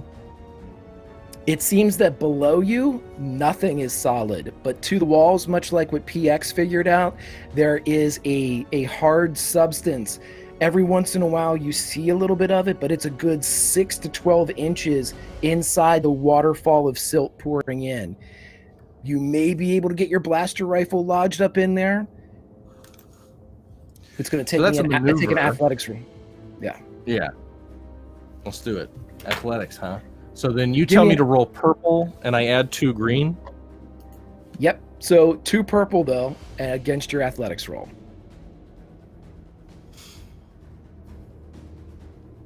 No. No. So much like in Oh the wait, trash it shows compactor. you in the top. Wait. In the top left. Hang on. I might not die. In the top left, the star is a success. Yeah, that's what I just rolled. The explosion is a success. You should clear your screen, Trav. You have like 20 rolls A worth of dice. bajillion dice. How do I clear it? It's That's the, the, the little- the minus Minus sign. button at the top center. All right. It took me a minute too. Is that a pass where the purple has the circle thing on it and a star pointing down? No, I can see the top left-hand corner, and that is not a success. So Okay, thank you. it's another failure, Travis. You want to see these? That's what you want to see. You want blasties, not trying, circles. trying You not want to little die on starbursts. So as you kind of put your blaster rifle up there, trying to like make a pull-up bar out of it, it slips, and again, now it's up to about your chest as it's beginning to fill this entire space with sand. Judge, what do you want to try to do here? The judge finds his combat knife, his vibroblade, on his chest sheath, and he pulls it out, reaches out, and stabs at the wall to see if he can pull himself up to start righting himself.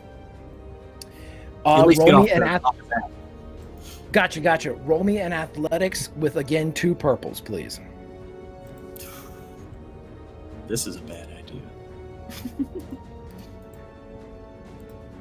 Oof. Oof! I got 2 failures on that.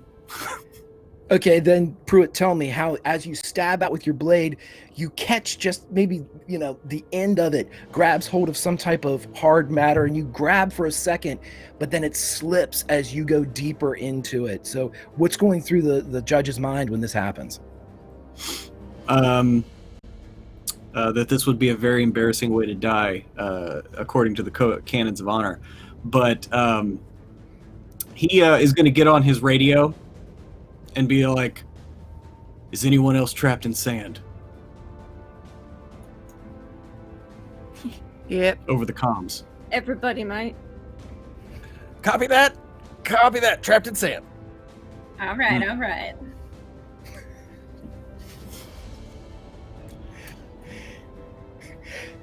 Well, if being trapped I in think- sand is all right, then no one will be left. I mean, the droid will be fine. That was really good. That was really good. All right. Oh shit. Let's go over to the twins It's then. infectious. Nox How and Saul. high up is it to the top? It's a good 20 feet. All right. So my second question is, were those grappling guns single use, or can I just? They were single use. Single use, yeah. Okay.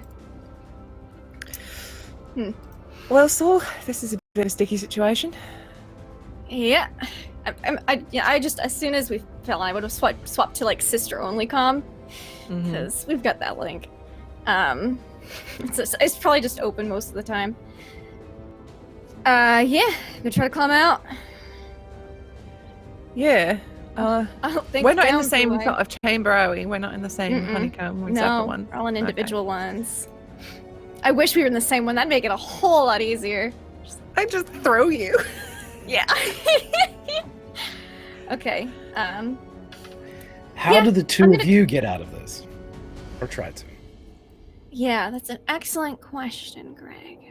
I'm gonna get so the sand that's coming in, or the silt that's coming in, you said it's like a waterfall effect. Does that mean there's like a gap between it and the wall, or is it flush against the wall, almost like It's a flush like a against- single whirlpool? Okay. Yeah, you would think. Yeah, you would think that whatever's hard underneath it is probably funneled as well. How wide across is it? Can I touch both Uh, ends? Maybe if you went like toe to fingertips, yeah. Okay. Cool. I'll try to parkour my way up, hands on one side, feet on the other, and just walk up. Okay, roll me an athletics here with 2 Yeah. purples, please. Sure thing. Roll. 1 success. You're able to get yourself kind of started, but you're not making a whole lot of progress. You think that at the rate that the silt is falling in, you're not going to be able to overtake it at the rate that you're climbing. Yeah, I just have to get above it until my sister gets out, and then she can help me, so I'm not terribly worried about it. Twinsies have the same idea. So on the other side, Nox is also she's done like a little she's trying to like jump up to get her way going. You know, she's trying to like get a little jump start to try and get some extra height. Because I mean, she's already like 6.5 feet tall. She's already very tall. So she's just trying to use her extremely good muscles to boost herself up. We work out. We do work out. Are you like on the ship? Jumping or are you jumping? I'm jumping. Then roll that. I shall Two roll purples. it. 2 purples? Okay. Un momento, por favor. That is 2 successes. Then the camera goes back up to the top Jump where start. all of this sand is going into these 5 separate chambers. And as it is falling into the chambers and filling them up, with each person trapped at the bottom, one of these sinkholes, a 6.5-foot framed figure explodes out, lifts into the air, and lands on the ground outside of the honeycomb. 3-point landing. Which no one sees because we're all stuck in sand, so. Yeah, but it looks really cool. But it looks really cool. Nox, what would you like to do? She dashes to where she thinks Sol is, and sort of looks over the edge to see her. Sol! You got a rope? No, fuck. She's looking around for everything she's got. She's wearing like a tool belt, I think. She has a toolkit. So she takes that off. She ties it to her blaster, which has a strap on it, and like dangles over the edge just to try and... Because I'm going to be a stinker, it's just out of your reach. You think if there was just some way you could grab hold of this, but the sand is buffeting it all around. It's spinning and whirling, and this is, of course, my way of making things worse. Thank you, chat. That's fine. You just can't grab a hold of it, but I don't know. Can you think of any way that you could grab hold of it, Lindy? Yeah, I can. I'm gonna tell my sister, just hold it steady. Yeah, Just got it. right Got it. there. Stop bellyaching you. Yeah. And I'm gonna try to stabilize it and reach out for it. Well, how do you do that? I think really hard about it, Greg. And then and then I Visualize do it it. in mind. It's I incredible. just do So, Yeah. as you are reaching out for this, Yeah. I take one of my belt hands that's- off the wall and reach out. Reach out and touch faith. So as you reach out and the sand and silt's beginning to rise and take you almost at the chin, you close your eyes and the belt stops moving and it moves through the sand past what would have disturbed it before and settles directly into your palm. And as your hand closes around it, Nox, you are able to pull your sister to the surface. If we have any calm music for a second, Charlie, I'll take a little calm music if we have any. As the two of you are pulled up into this honeycombed Thanks, sis. valley, you would hear a voice. What is this?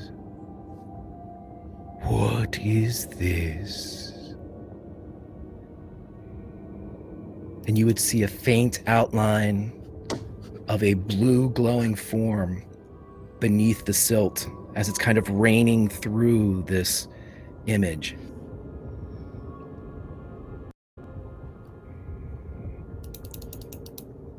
As the image looks I'll go up, my sister to see if she sees what I'm seeing. Yeah, and she's like, yeah, stop.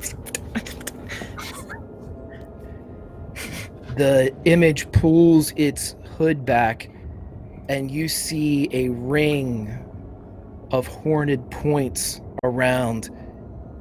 And you would think that if it wasn't blue, there would be a purple or red stain of flesh. A Zabrak male. I smell her on you. Asajj Ventress.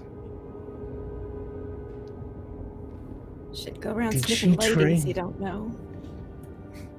He laughs. Did she train you? It depends. Who are you? What do you want? Who's asking?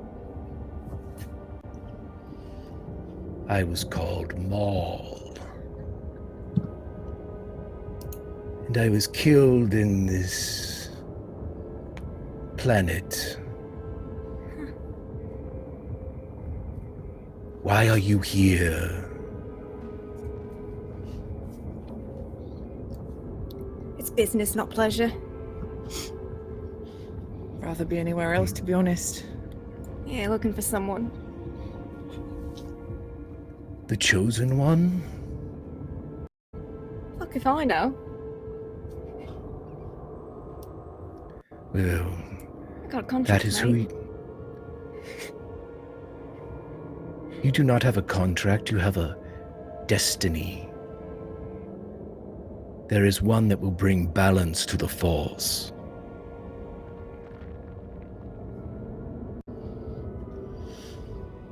If you believe what Asajj taught you, then you must help. We all must help.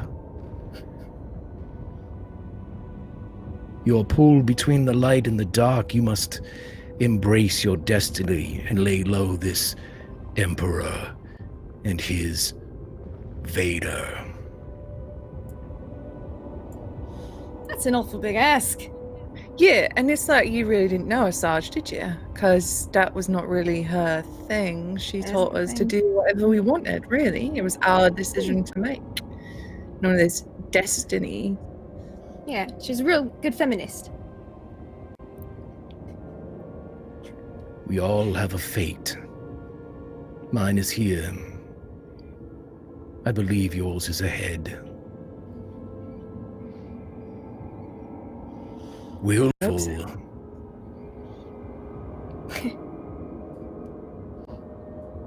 I get called that a lot. She did not teach you the light or the dark.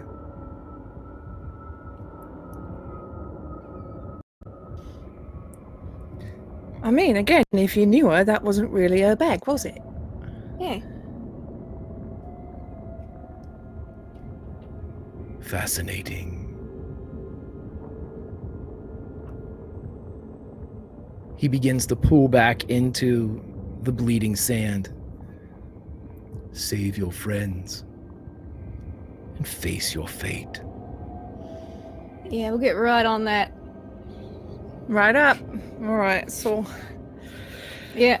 Man, I'll hold your ankles. ankles. Fucking on this You- planet, like it's like a Yeah. ghost or whatever. Oh, I Yeah. know, right? I thought that was There are all done when we got the things, right? I thought that was done. Yeah. If I'd have known this was going to be a lifetime thing, I wouldn't have fucking bothered, Right, I but- wouldn't have signed up. Yeah. Let's get them Anyway, out. all right, yeah. So Nox is going to hold Sol's ankles and dangle her Yeah. over the edge Tulpa's with the. probably the most vulnerable. We should, as much as like this. Yeah, I mean the droid can't breathe anyway because it's a droid, and the and then Mandalorian's got the Mando's thing, right? it's a Mando. He's got all the gadgets and the gear, and He's if he fine. doesn't, then he's no business being a Mandalorian. So let's. Exactly. Right. All right.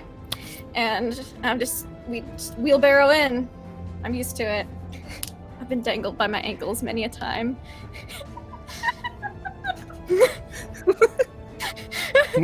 I had it and I lost it. Okay. So as you dangle down Tulpa, you would see the two sisters All right, forming a humanoid chain to get you. I just want to suffocate. Grab on.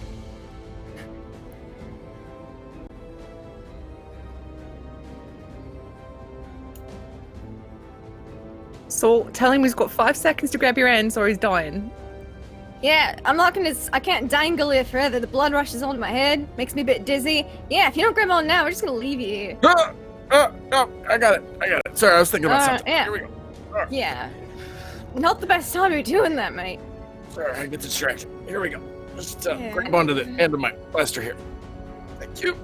Maybe Oh. you hold on to the end of the blaster and I'll. Yeah, okay.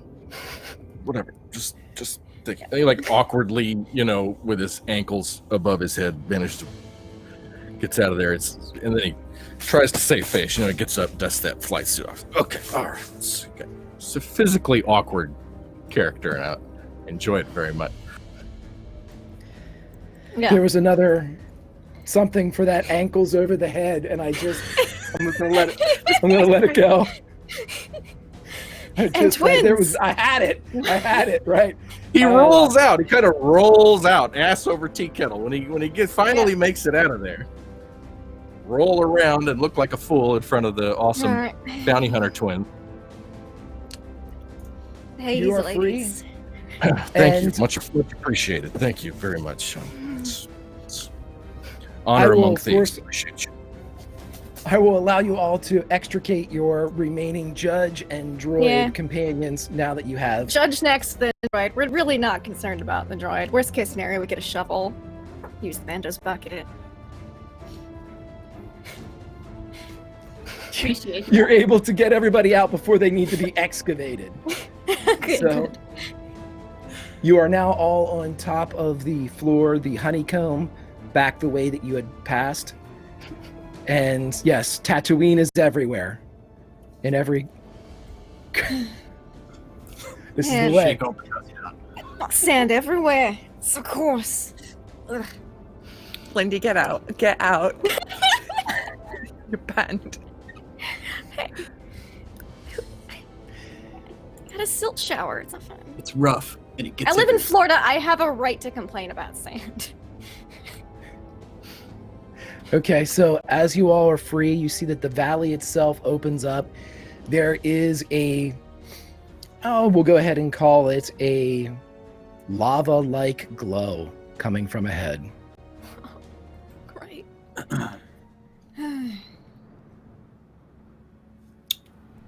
Everyone all right? It's beautiful. It's beautiful out here. It really is a lovely planet when you take a second and look at it. Uh-huh. No worse for You the got- wear. Sure. You got all your bits? Looks like it. I should hope so. my bit. Don't know where to place them. They never tell you about the sand pits or the lava or the snowstorms or the swamps. Like, they never tell you that in the missions. They never, ever. I thought this was a desert planet. I mean, it's all the sand, right? Well, You don't as get... I mentioned, it has a rich geological history going back. Oh my gosh, is he talking about rocks and dirt again? There was oceans at one time. There's clearly a molten core. There's, it's fascinating stuff when you actually read up on it. I've never seen anything like this before. Get some. Looks a lot like Sand Mandalorian after the purge. Madolorian, you all right? Do you want to talk about it? Because it seems to be Yeah, like sitting on He you a bit, considered you know? therapy, maybe? Because I For mean, your entire like, you people know, being eradicated? Yeah. No, I don't think. I mean, like Sol and I, we were kidnapped from our planets when we were little and Yeah, raised just elsewhere on the wee streets. babes. So Yeah. we've also been through it. We understand. And we are of a kin. I wouldn't put it that strongly, but I could empathise, maybe. Mm. Should we push on a bit? Commissioned and then recommissioned. I can relate. Oh, look at us. We're one big broken family. Isn't it beautiful? We come together so on this precious, planet. so sweet. Maybe we can get a group therapy discount. Maybe. Let's go in, little family. Come on. We got someone to hunt down. Oh. And Nox is hopping along as she's putting her boot back on because she's tipped all the sand out of it. Yeah. Soul definitely would have dumped out the sand as well. There's nothing worse than sand in your Sandy. boot. It could be like a scorpion or snake or something too. It's a desert planet. Well, that's why I reached for the flight suit. It's a one piece type operation, with the thing but the at the neck here. aesthetics, though. I mean, just look at yourself. Excuse me, the aesthetics. Oh, fashion. well, Yeah. I mean, you got that, and you got this. Better be glad I'm not the fashion police. So I'm gonna be the one Duros in Mos Eisley Cantina not wearing a cheap spacesuit, so flight suit. So I'm not. Anyway, let's keep going. You get caught up talking. All right. I just need to know one thing before we proceed, and this is for the twins. Yes. Did you use dark side or light side points to do what you just did? Light side for Soul. She wanted the light at the end of the tunnel. That's what she was picturing as the sand closed in around her, so. Nox used dark side because she was like, that shit's powerful and I need to not die. And there we have it. Twins, And right? so as yin and yang. So as you all press forward and as the valley opens up wider, you do see, in fact, the source of the lava glow is a lava river. And much like a song, above the lava river there is a bridge. And upon the bridge there are figures.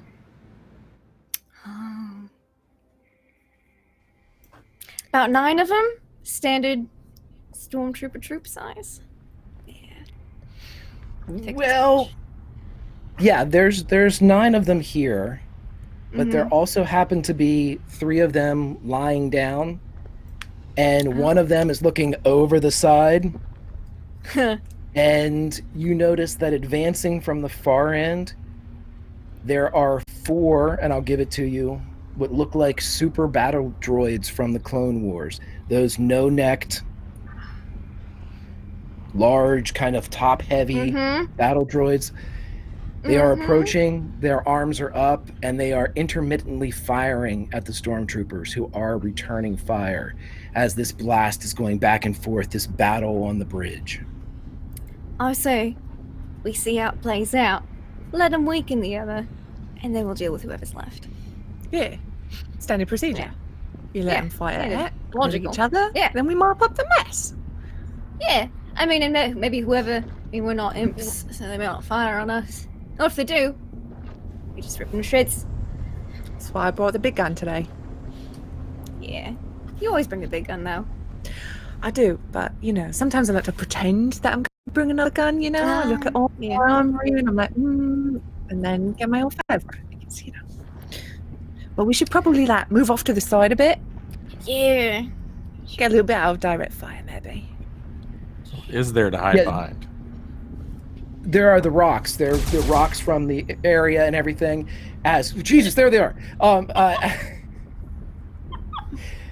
As the fighting is going on, you're able to get behind rocks. The stormtroopers don't seem to have noticed you. The droids don't seem to have noticed you. No one's shooting at you, if that's any indication of, presumed enemy. But yeah, you can easily hide in beside the rocks as you exit from the area. Let them figure it out between themselves, and then whoever's left will be weaker and easier to deal with. Everybody roll for me a vigilance, if you will, with 1 bubble. Yes. Okay. Careful. 1 success. Oh, wait. That's I get one more a dice. big negatory there. It's also a big negatory. 2 successes. Wait, what kind of a check is it? Vigilance. Vigilance. Check vigilance. then I Check get- vigilance. I get to do this then. I got 3 No, successes. I still failed it. Thank you. Fantastic. Those of you with successes, you would notice that the battle droids are carrying an interesting insignia. It's not an old insignia from the Clone Wars indicating the Trade Federation or any of the separatists or any of their factions. Instead, it seems to be the crest of the planet Alderaan.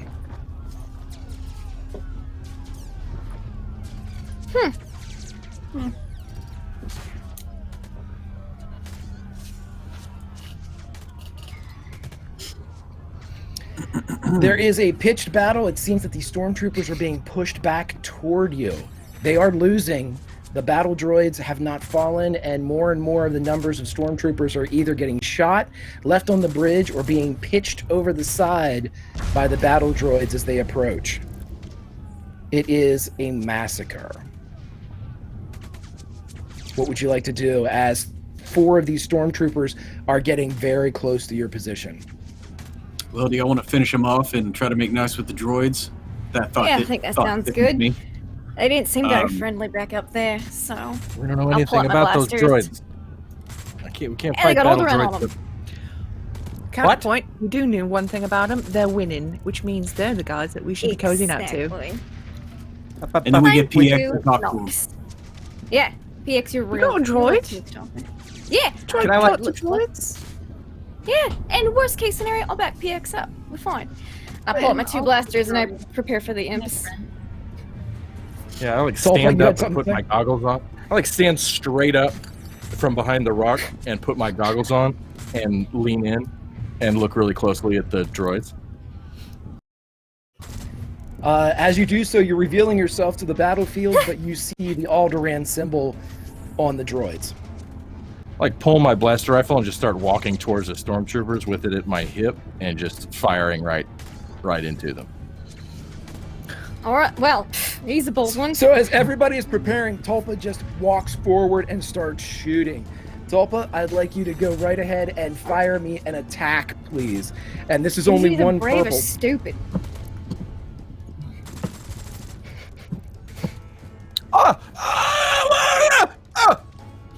There you go, that's it! So,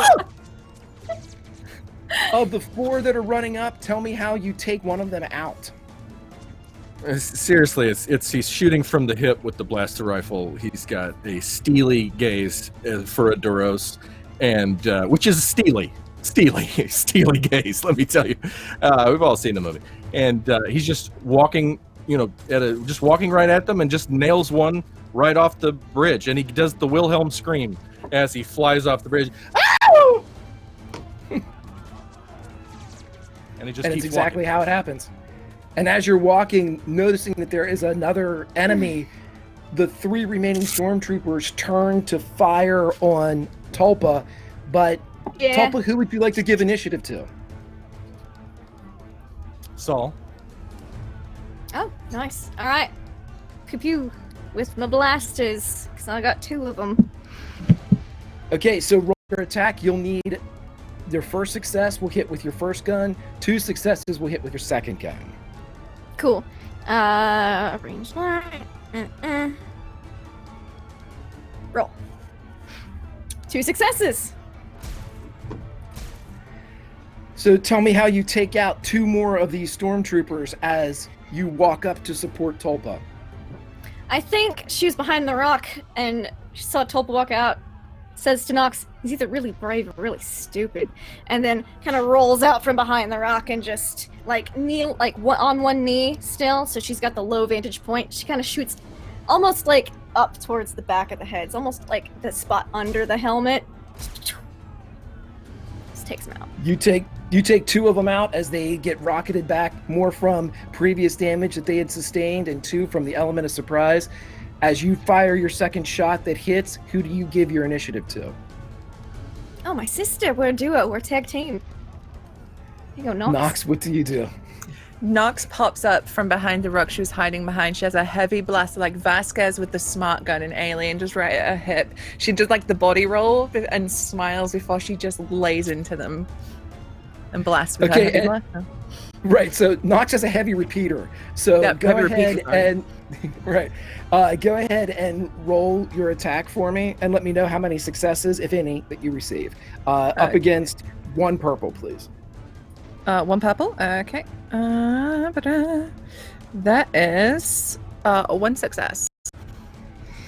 Okay, so tell me how you dispatch this lone stormtrooper with your heavy repeater. So I think this is one that has got past Tolpa. It's got past Sol. He's run up and he's trying to like get past, and he's run into Nox like close, full blank range, and she just unloads into his chest cavity and just explodes him. He's like meat.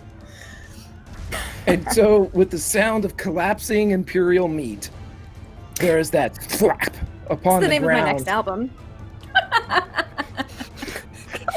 Collapsing Imperial meat. Watch for that LP to drop soon, everybody. Yeah. Okay, so as these stormtroopers are taken out, Tulpa, you are walking forward, and I believe PX was walking forward as well, right? In an effort to... The droids are still coming. Their arms are up with the blasters attached to them, but they have stopped firing. What do you do? So all 4 stormtroopers or the rest of the stormtroopers are out. Yeah. I drop my blaster to my side, but I don't let go of it, and I raise my Tulpa raises his left hand, and they don't have their own language, do they? They there's no specific like I like look over at PX and go, tell them we're friendlies. Let them know we mean no harm. I want to talk to them. PX would look at the droids and be like, all right, and then do they know like that droid language? All right. PX does. PX does, but PX, as you approach, and because chat gave you a boon earlier, the droids come up, and as soon as they see PX, their guns lower, and they move forward, and the one in the lead, you can hear the whirring of the optics that are inside that armor, and it catches just a glint of the 2 yellow stripes that are going down PX's neck. They're barely visible. It's from a time long past. But those 2 yellow stripes indicate a droid commander. And the battle droids immediately lower their weapons, power them down, and you hear the one in the front say, "What are your orders?" Just tell them to stand down. Tell them to stand down. Maybe escort us. All right. You just put your guns down. Ask You them, can see ask that them what their orders are.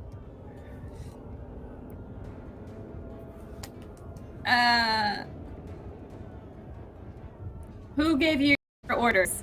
Recite them. We are to protect the rebellion contingent, led by Bail Organa. All right. And then they'll turn to look at. What do you want me to ask? Directions? Bail Organa is dead. Apparently not. That are the really old orders. The location of your commander. Bail Organa resides in the fortress. And it turns, kind of swiveling from the hip, and points back across the bridge.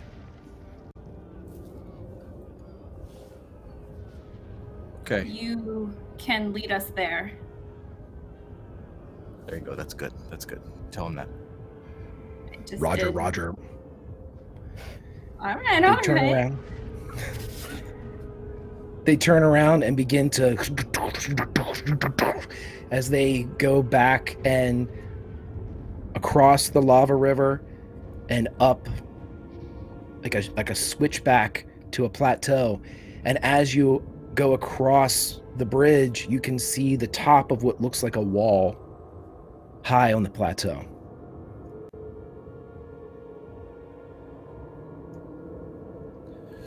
I'm gonna put my goggles on and like take a good hard look at it and stay like right behind the two battle droids, like basically hiding behind them as they move.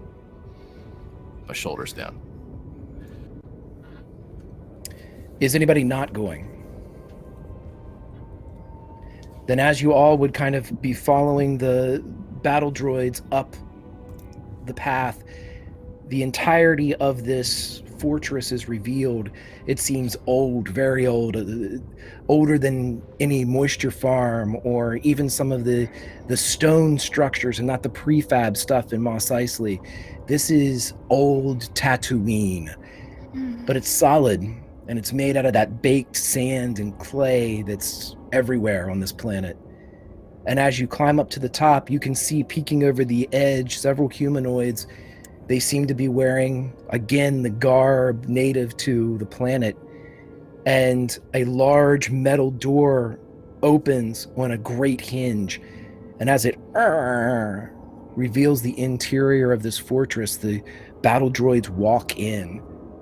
And as you go in, you see, if you go in, there are several troopers that are lining the tops of the low buildings in this fortress, their guns pointed down your way, not ready to fire, but not ready to not fire, in a state of preparation.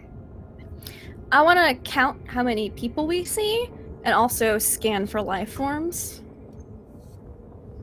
You can do both of those things. Roll me a if you want to do the whole thing, do me a perception, and then you know what you need to do. Anything you do here, there's only one purple die of complication. Perception. Ooh. 2 successes. Between looking around and just sensing, you think that there's about 18 life forms that are in this area. Again, you can't sense droids, but you know, this does not count the battle droids that you see, but there are 18 life forms. Okay. Yeah. Versus how many do I see of the life forms versus the 18? You see about a dozen. Okay. I'll just kind of, you know, don't know how many droids, but at least 18 people. That's good to know. Yeah. Keep your head on a swivel, as always. Yeah, of course. Always do, sis.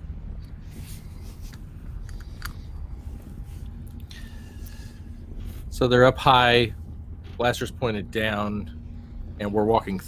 We can walk through, and they've seen us. Yep. Absolutely, they've opened the door for you and the droids. I probably think we're being taken prisoner or something. That's probably what they're thinking. Yeah, we'll go through. I like as you would. I sling my rifle. I sling my blaster.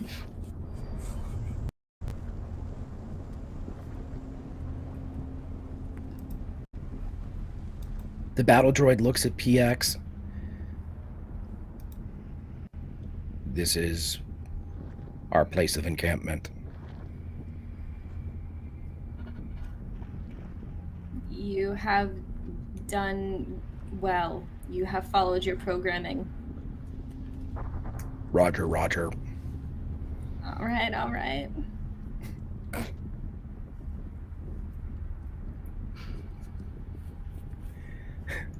And the counter continues.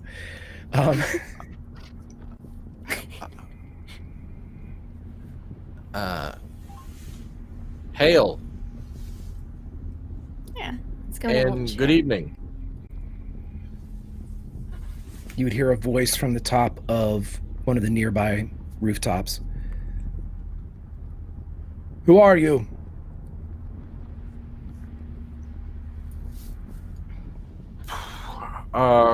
Contingent from Mos Eisley. Salvage team. Lost, got almost caught in the sand pits outside. Narrowly avoided the Imperials. Lost and ended up here. Yeah. And yourselves? I should be more clear. We know you're bounty hunters. Why did you kill the Imperials? Why are you here? Well, I looked at as funny. It seemed like they were going to catch us in a trap. What Colonel Blood told us when he sent us out here didn't match what the stormtroopers said. Yeah. Seems like So- they want to backstab us as well as you, so we figured might as well see what you're up to. For good things. And I have no love for the Empire. The figure sort of silhouetted with the dying light of the second sun turns and seems to look over their shoulder and gets a nod. Soul and Nox. Yes. Roll me. I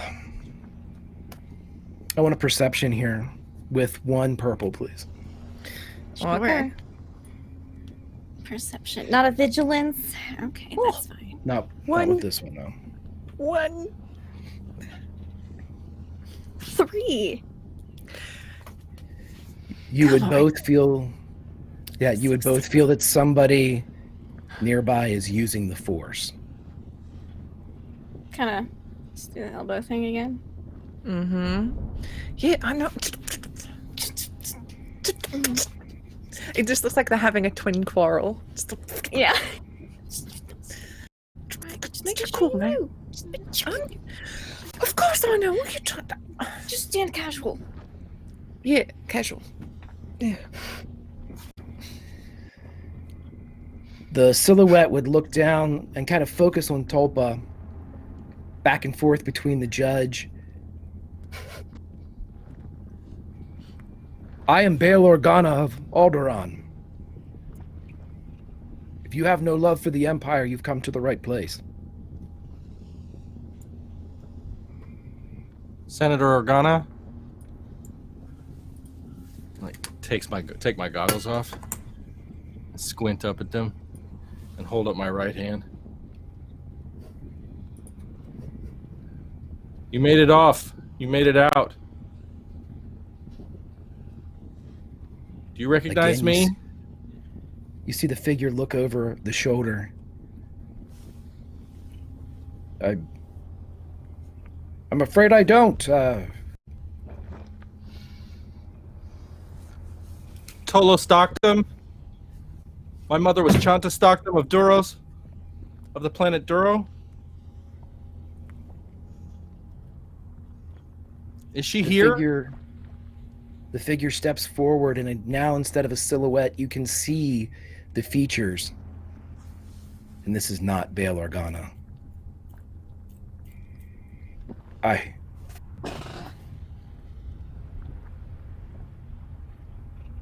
Looks over the shoulder. There's about a 30-second pause, and a door on that building opens up, and a smaller figure walks out. Long blue and white tendrils dropping beside an orange face as the Force user known as Ahsoka Tano walks out to look at you all. And she smiles at Tulpa. Senator, it is good to see you. Master Tano. How are you here? We were sent to aid in the recovery of General Kenobi, but we arrived too late. When we arrived, the planet was shut down. It was locked tight to space traffic. Apparently a ship blasted its way out of Mos Eisley and the Empire took it out on the planet. No traffic has been allowed on or off since. We were trapped.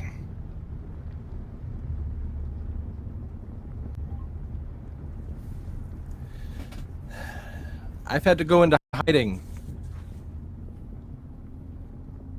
Do you have a list of anyone from Alderaan who also might have made it out? Is there any word on my mother? Her face drops. No one made it off, Senator. Not that we know of. The attack was quick. Senator Organa sent us. That's why we have his colors and his funding. He was not with us. We were to help his daughter find General Kenobi. We failed.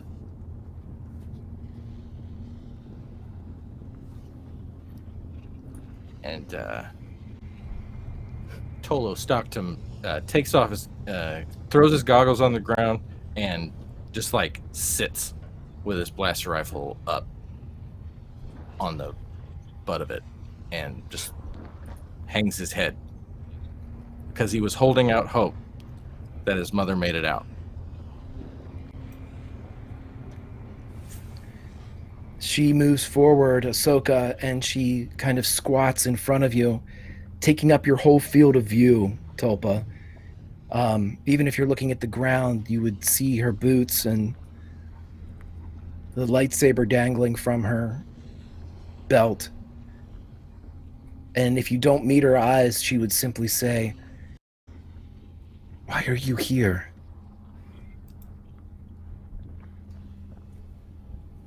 I had nowhere else to go.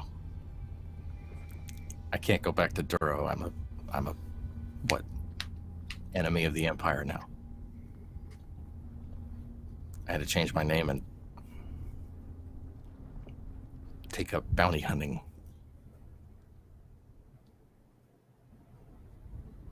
There's nothing left to return to. Everything I trained for, everything that I built myself up to be, that's all gone. There's no room for it. So this is what I do now. If you're not looking at her, are you looking at her? Yeah, I look up and say that.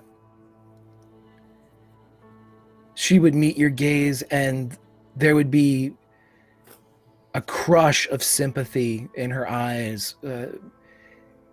But she would also offer a touch of a smile. Senator, I think you are exactly where you need to be. What are the chances that we were sent by this senator from Alderaan, Bail Organa, and we meet the other senator from Alderaan? Junior senator. Junior senator. Not anymore.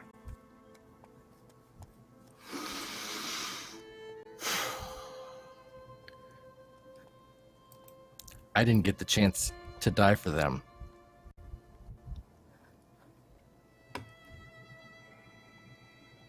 But she looks back at everybody. I think that's something I could offer you now.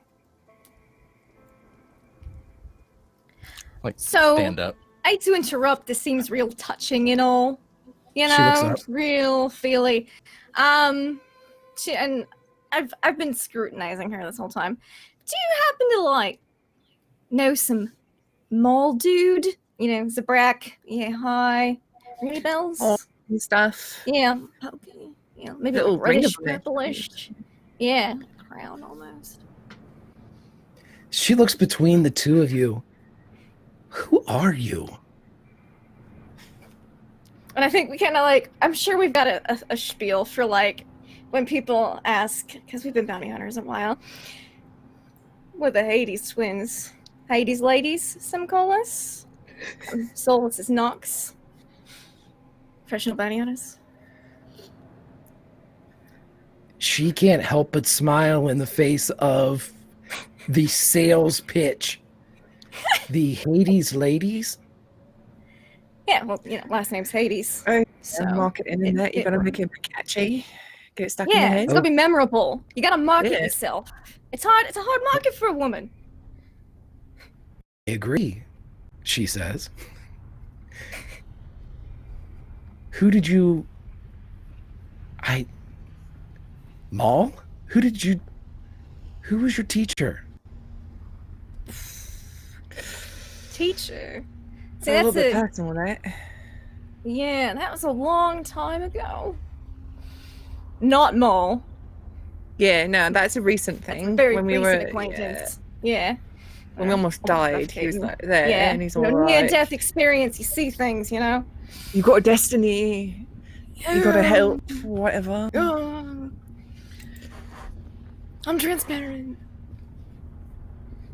I find it clever that you said everything except who your teacher was. Very And well. Nox is giving her that look as if to be like, Yeah. are you cool? Look. Yeah, same. Like, are you the coolest one? Are you cool? Can you hang? And She I think indicates the Nox- lightsaber on her belt. Yeah. Mm-hmm. Yeah, that's... Should we tell her I don't know. You might... I mean, I mean- these types, they already get it at you either What's way, the right? heart? I mean, I mean, I think she's yeah, asking as I a mean- formality. I think she knows, really. Yeah, I think she probably knows. You heard of Ventress? Her face drops. Very well.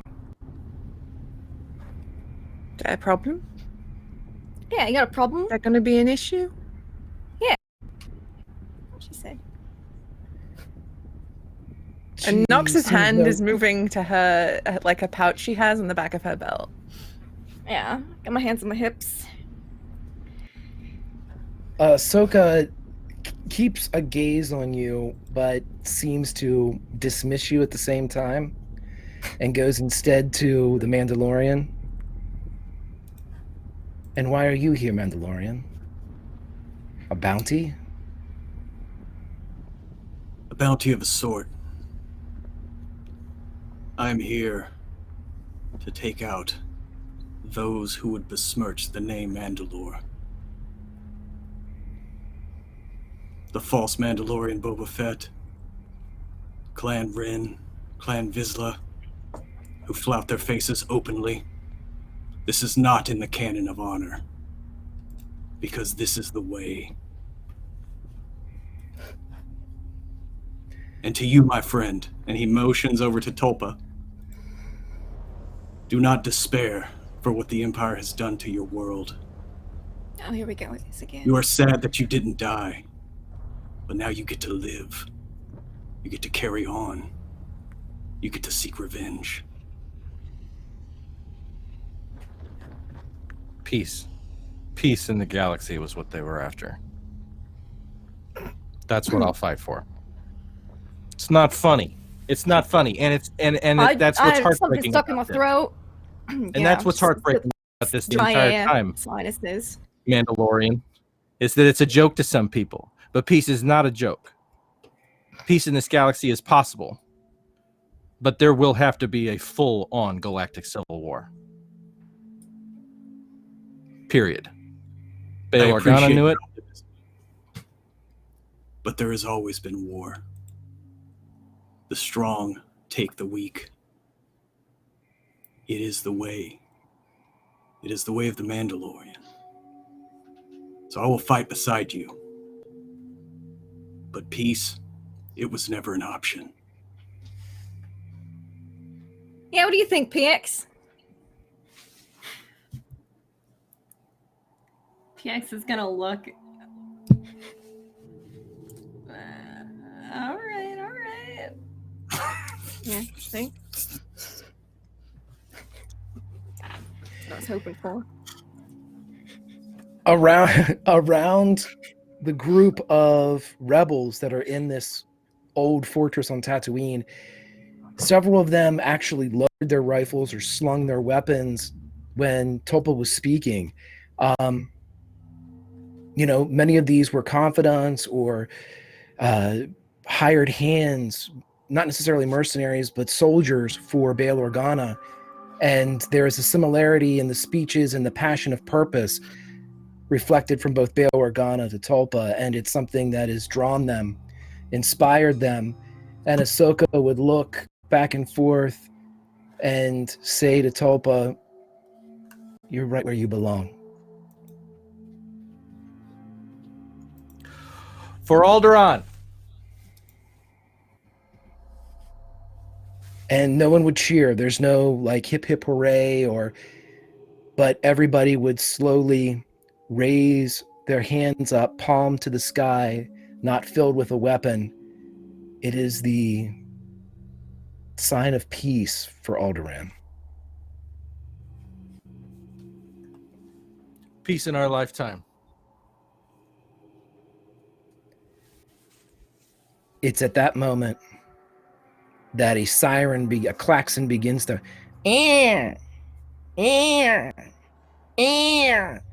Ahsoka looks up, and one of the operators comes out of a room and said, "The Imperials, they're coming." The other two contingents. From overhead, you hear the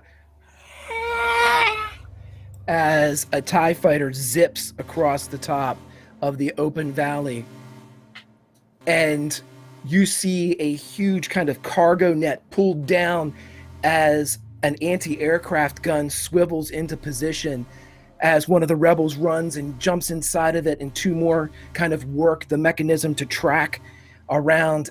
All of them rush to the walls, and the battle droids, independent of command, move to the gates to defend the bridge. What do you all do? Nox turns to Ahsoka and says, Yeah, I'm "Will you like, we're teach like, us?" yeah. She's looking at things. She says, "Will you teach us?" Definitely body block if she's trying to go somewhere. Yeah, so like, is that just for show, or you have actually stuff to teach somebody? You teach us, we're yours. She smiles just a bit. Perhaps. And she pulls out the blade and lights it, and a white lightsaber ignites. It's gonna need more than a perhaps, you know? We don't deal in maybes in the bounty hunting business. If we all live. Yes. You got it. All right, there's an answer. And Nox grabs her gun and runs to one of the walls and posts up ready. Mine out.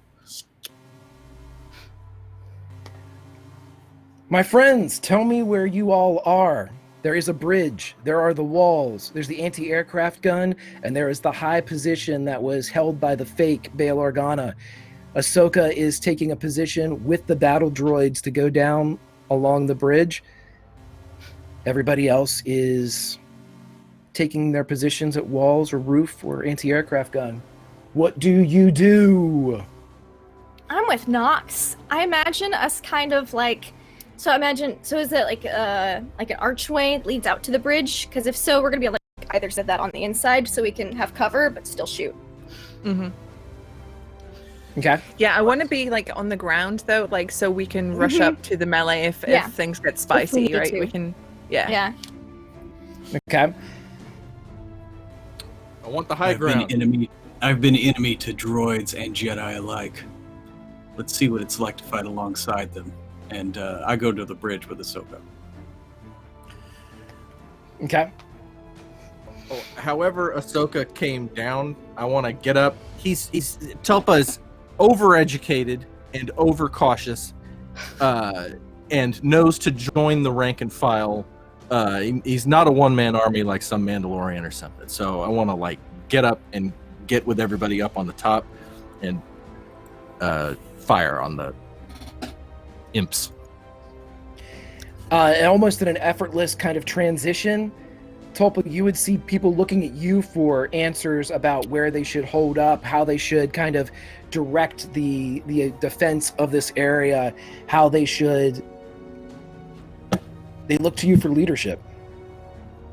And you got that moment where he realizes that everyone's actually looking at him instead of, months and months and months of hiding in plain sight, and begins to summon it, to shout orders, to focus the anti-aircraft gun on the TIE fighters, and to catch that creative bottleneck with covering fires for the forces on the ground, so they can advance, and starts shouting at people. Roll me a leadership roll. So I was hoping you wouldn't have to do that. Roll leadership with 1 purple, because these people want to listen. They want to be led. They do. PX, what would you like to do? 1 success. PX. Ooh. Where are the other droids? The battle droids are moving down to guard the bridge like they had before with Ahsoka and the judge. I'm gonna be with them, but Okay. hanging in the back, behind all of them. Gotcha. Okay, so as all of you take your positions, both on bridge outside of the archway to fire support, or on high as Tulpa is, you would see the advance of the Imperial stormtroopers as they begin to come in. Again, the TIE fighter atop the area comes through, blistering out of the sun for a second. Its laser blasts pelting the side of the canyon. Judge, you would know what it's doing. It's trying to mark its angle of descent and dive to hit the fortress. But again, this is several passes before it can figure out the shadowing and the texture of the interior of this valley. But again, as they come down, blasting and ripping rock up everywhere, it kind of settles in over the twins, as it was to them that it was close enough to hit a bit of the pebbles and shards kind of drifting across you. And here come the troopers as they begin to fire upon their descent. The battle droids are getting rocked as these shots are coming from a dozen and a half, 2 dozen stormtroopers, advancing with the precision of the Imperial military, which means they look great, but they can't hit shit. And so as they're coming in and firing, I would like to know what everyone would like to do to repel this wave of white armor that is coming out of the front of the valley. You would notice several of these troopers as the ones you passed. And Nox, you would notice that about 2 or 3 ranks back, the one that gave you the old gun sign. Mm-hmm. Yeah. The one I winked at. Mm-hmm. So As we let's get start with pelted the bridge. pebbles. Yeah. Yeah. Oh. Let's start with the bridge and go backwards. So we got the battle droids on the bridge. They immediately begin to fire, but this time they're getting hit by larger ordnance. You can see their armor taking carbon scoring and being rent as they kind of spin away from the attacks. Judge, what would you like to do? The judge is going to move up closer to the droids to use them as cover. They make good metal shields. And he is going to start by tossing a grenade as far behind the troopers as he can. Because if they're coming out of this valley, he's hoping to try to maybe get a little rock slide going, maybe at least throw them off. As soon as the grenade would kind of appear sort of from behind the battle droids, you would even hear one of the stormtroopers say, "That must be the bastard with the grenades." I hope you enjoyed my present.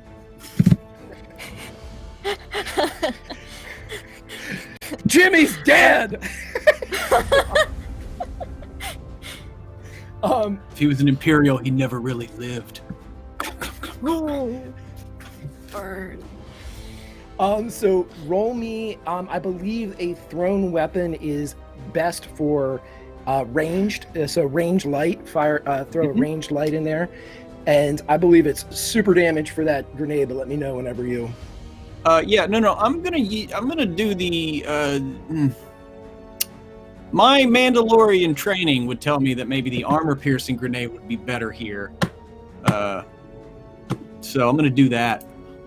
So that's gonna be, how many purples? 2 purples here. Holy crap. I still got 3 successes. Tell me how you obliterate 5 of their number, because with the additional successes and armor piercing, it goes right through their soak damage. Yeah. No, he sees like a Rubber larger made toad armor boulder. anyway. He sees a larger boulder where he can tell there's some hold up, like the reserve unit. And so since he wants to get the front line to look behind them for a second, he throws it and dinks it right off the top, and it falls right behind the cover. And so you just see, white armored bodies fly up. Insert Wilhelm scream.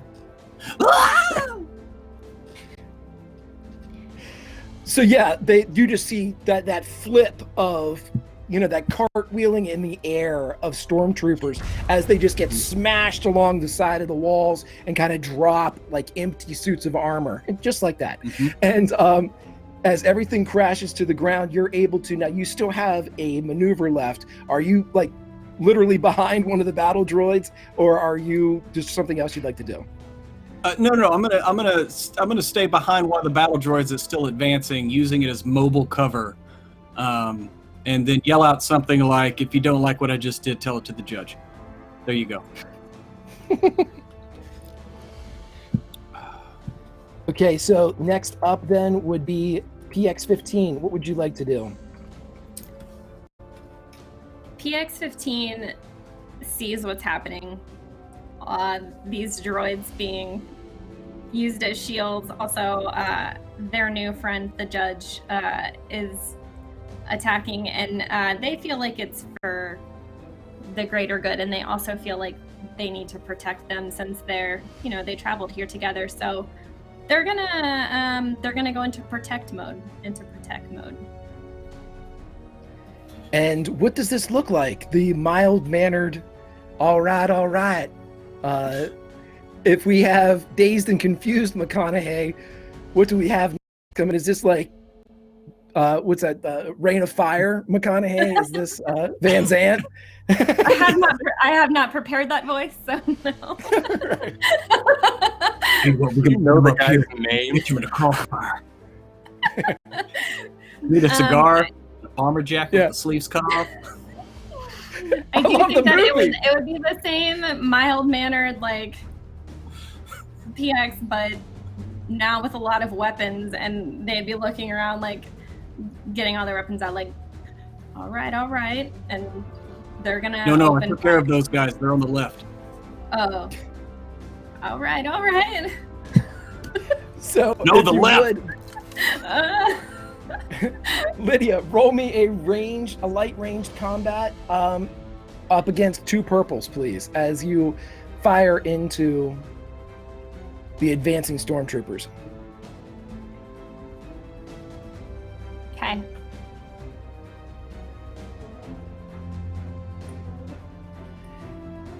And we'll be getting to the twins in 1 second. 1 success. Okay, so with 1 success, as you kind of fire and shoot off into the group, one of the stormtroopers just gets pinged right in the helmet, and you see them drop amongst the rest of. It's that classic, just dead-legged stormtrooper shot where they drop right where they stood. And as it hits to the ground and lies there, a couple of the battle droids that are in front are firing, and they look back a bit with that kind of inability to turn anywhere but the waist. But when they see that PX has joined the fight, they all say, all right, as they begin to fire in at the advancing enemy. Twins, you see this going down. Ahsoka has ignited her lightsaber, and she begins to deflect laser blasts as they are coming in. As they fire at PX-15, it takes shots off, sending them wide into the valley's walls. What do the 2 of you do? So Nox grabs Soul's hand and she says, I'm going to do something really stupid, but something I've always wanted to do. And she reaches into the pouch on her belt and pulls out a saber hilt with the curved edge, and she runs forward towards the bridge where Ahsoka is and does a very cool flip. And as she does, she ignites her saber. You hear through your And- if I don't take out that time, we're gonna have a real bad time. We'll And take I'll it move then. towards the anti-air gun. So when this lightsaber gets ignited, what color's the blade, Nox? It's red. And so as the red lightsaber is illuminated and as you rush down, I am going to... Why don't you roll for me a lightsaber as you hit... Or if you want to join Ahsoka, you have something that you can use that you bought. If you want to join in this fray, just roll me lightsaber. Okay, I'm doing it. And you have a crit too, if you want to use it. I'm just gonna crit for extra coolness. So as Ahsoka is sitting there with her white-bladed lightsaber blasting off the lasers as they come in, she is joined by a red saber just to her side and almost synced up in movements that appear choreographed. The two of you drop into a routine of deflecting laser blasts to the point where nothing is getting across the bridge as these two Force users, these two potential Jedis, hold the bridge against the laser blasts. Saul, what would you like to do? I can't make it to the anti-air gun in this round, can I? How big is it? Sure, yeah, I'll let you. It's big. Okay. Okay. Yeah. So I'll get to the anti-air gun, line up my sights, and wait for the tie. And I'm gonna. TIE fighters don't have any shields. Fun fact. Is there a nice, like, it's flying into like a canyon, you said, right? Like into the canyon we're at. Is there a nice, large person-sized rock on like the top of the canyon wall? A person-sized rock? Yeah, I or will, smaller. I'll give you a 2 bowling ball-sized rock. How's that? Okay, that's fine. I'm gonna like have it lined up because I think I'm gonna know where its next sweep is, and just in case not, I'm gonna have one hand out, the other hand on the trigger, and I've got ready to force pull my rock into the tie just to fuck it up. I will remind you, Lindy, that you have your crit. Why don't you tell me what happens to the TIE fighter when it... Yes. I'll be over here. Okay, the TIE fighter comes in, and she doesn't want to hit her allies with the anti-air gun, and it's swooping pretty low. So she force pulls the rock down, hits the wing, TIE starts spinning, and then boom, lines up perfectly with the anti-air gun. And I imagine it falls into the crevasse off the bridge. You know, just... As it goes in, you see the wings break off as everything, but just as it's going down, you see the top of the sphere open and a blast appear from inside, a blast of a jetpack, as you see someone fly out of it wearing a Mandalorian helmet and floats in the air for a bit above the valley, and then leaps over to kind of join the stormtrooper ranks, but does not descend into the valley, instead sits on its upper lip.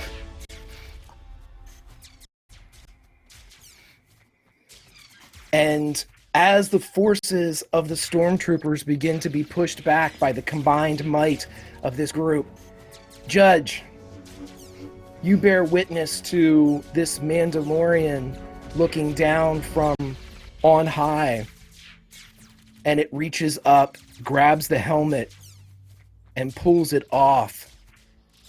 And beneath you see Colonel Blood. You see, you can put it back on. No. How dare you? And you would see the signage of Clan Ren. You would see the signage of Clan Ren across the Beskar that he wears. And with the helmet, he puts it back on, salutes, but does so with disrespect. as he lowers it with a weak elbow against you. And you see him fly off as his troops are sundered by Jedi, Force users, an anti-aircraft gun, and the sheer willpower of Matthew McConaughey. All right.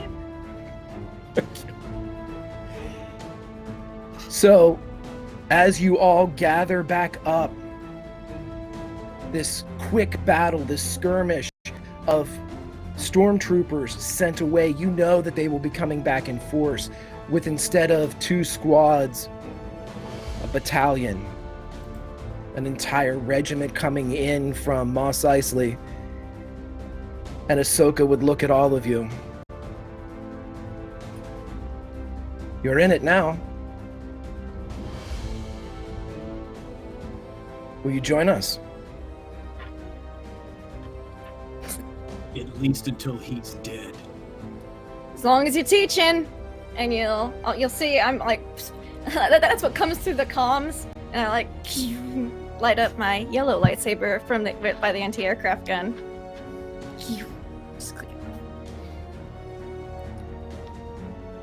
Tulpa, you seem to already have the love of the remaining Alderaanian people here, but all eyes turn to you to see if this is indeed your course. Yeah, I love Will this you join us? visual. I love this visual of him surrounded by all his Alderaanian brothers and sisters and beings, and it's this great image, because if a Duros can shed a tear, he does. And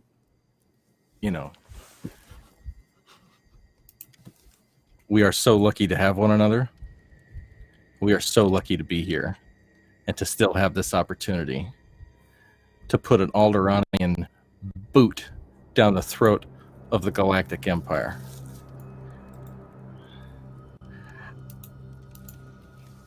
I will do my best to lead you if you will have me, for my mother and what she fought for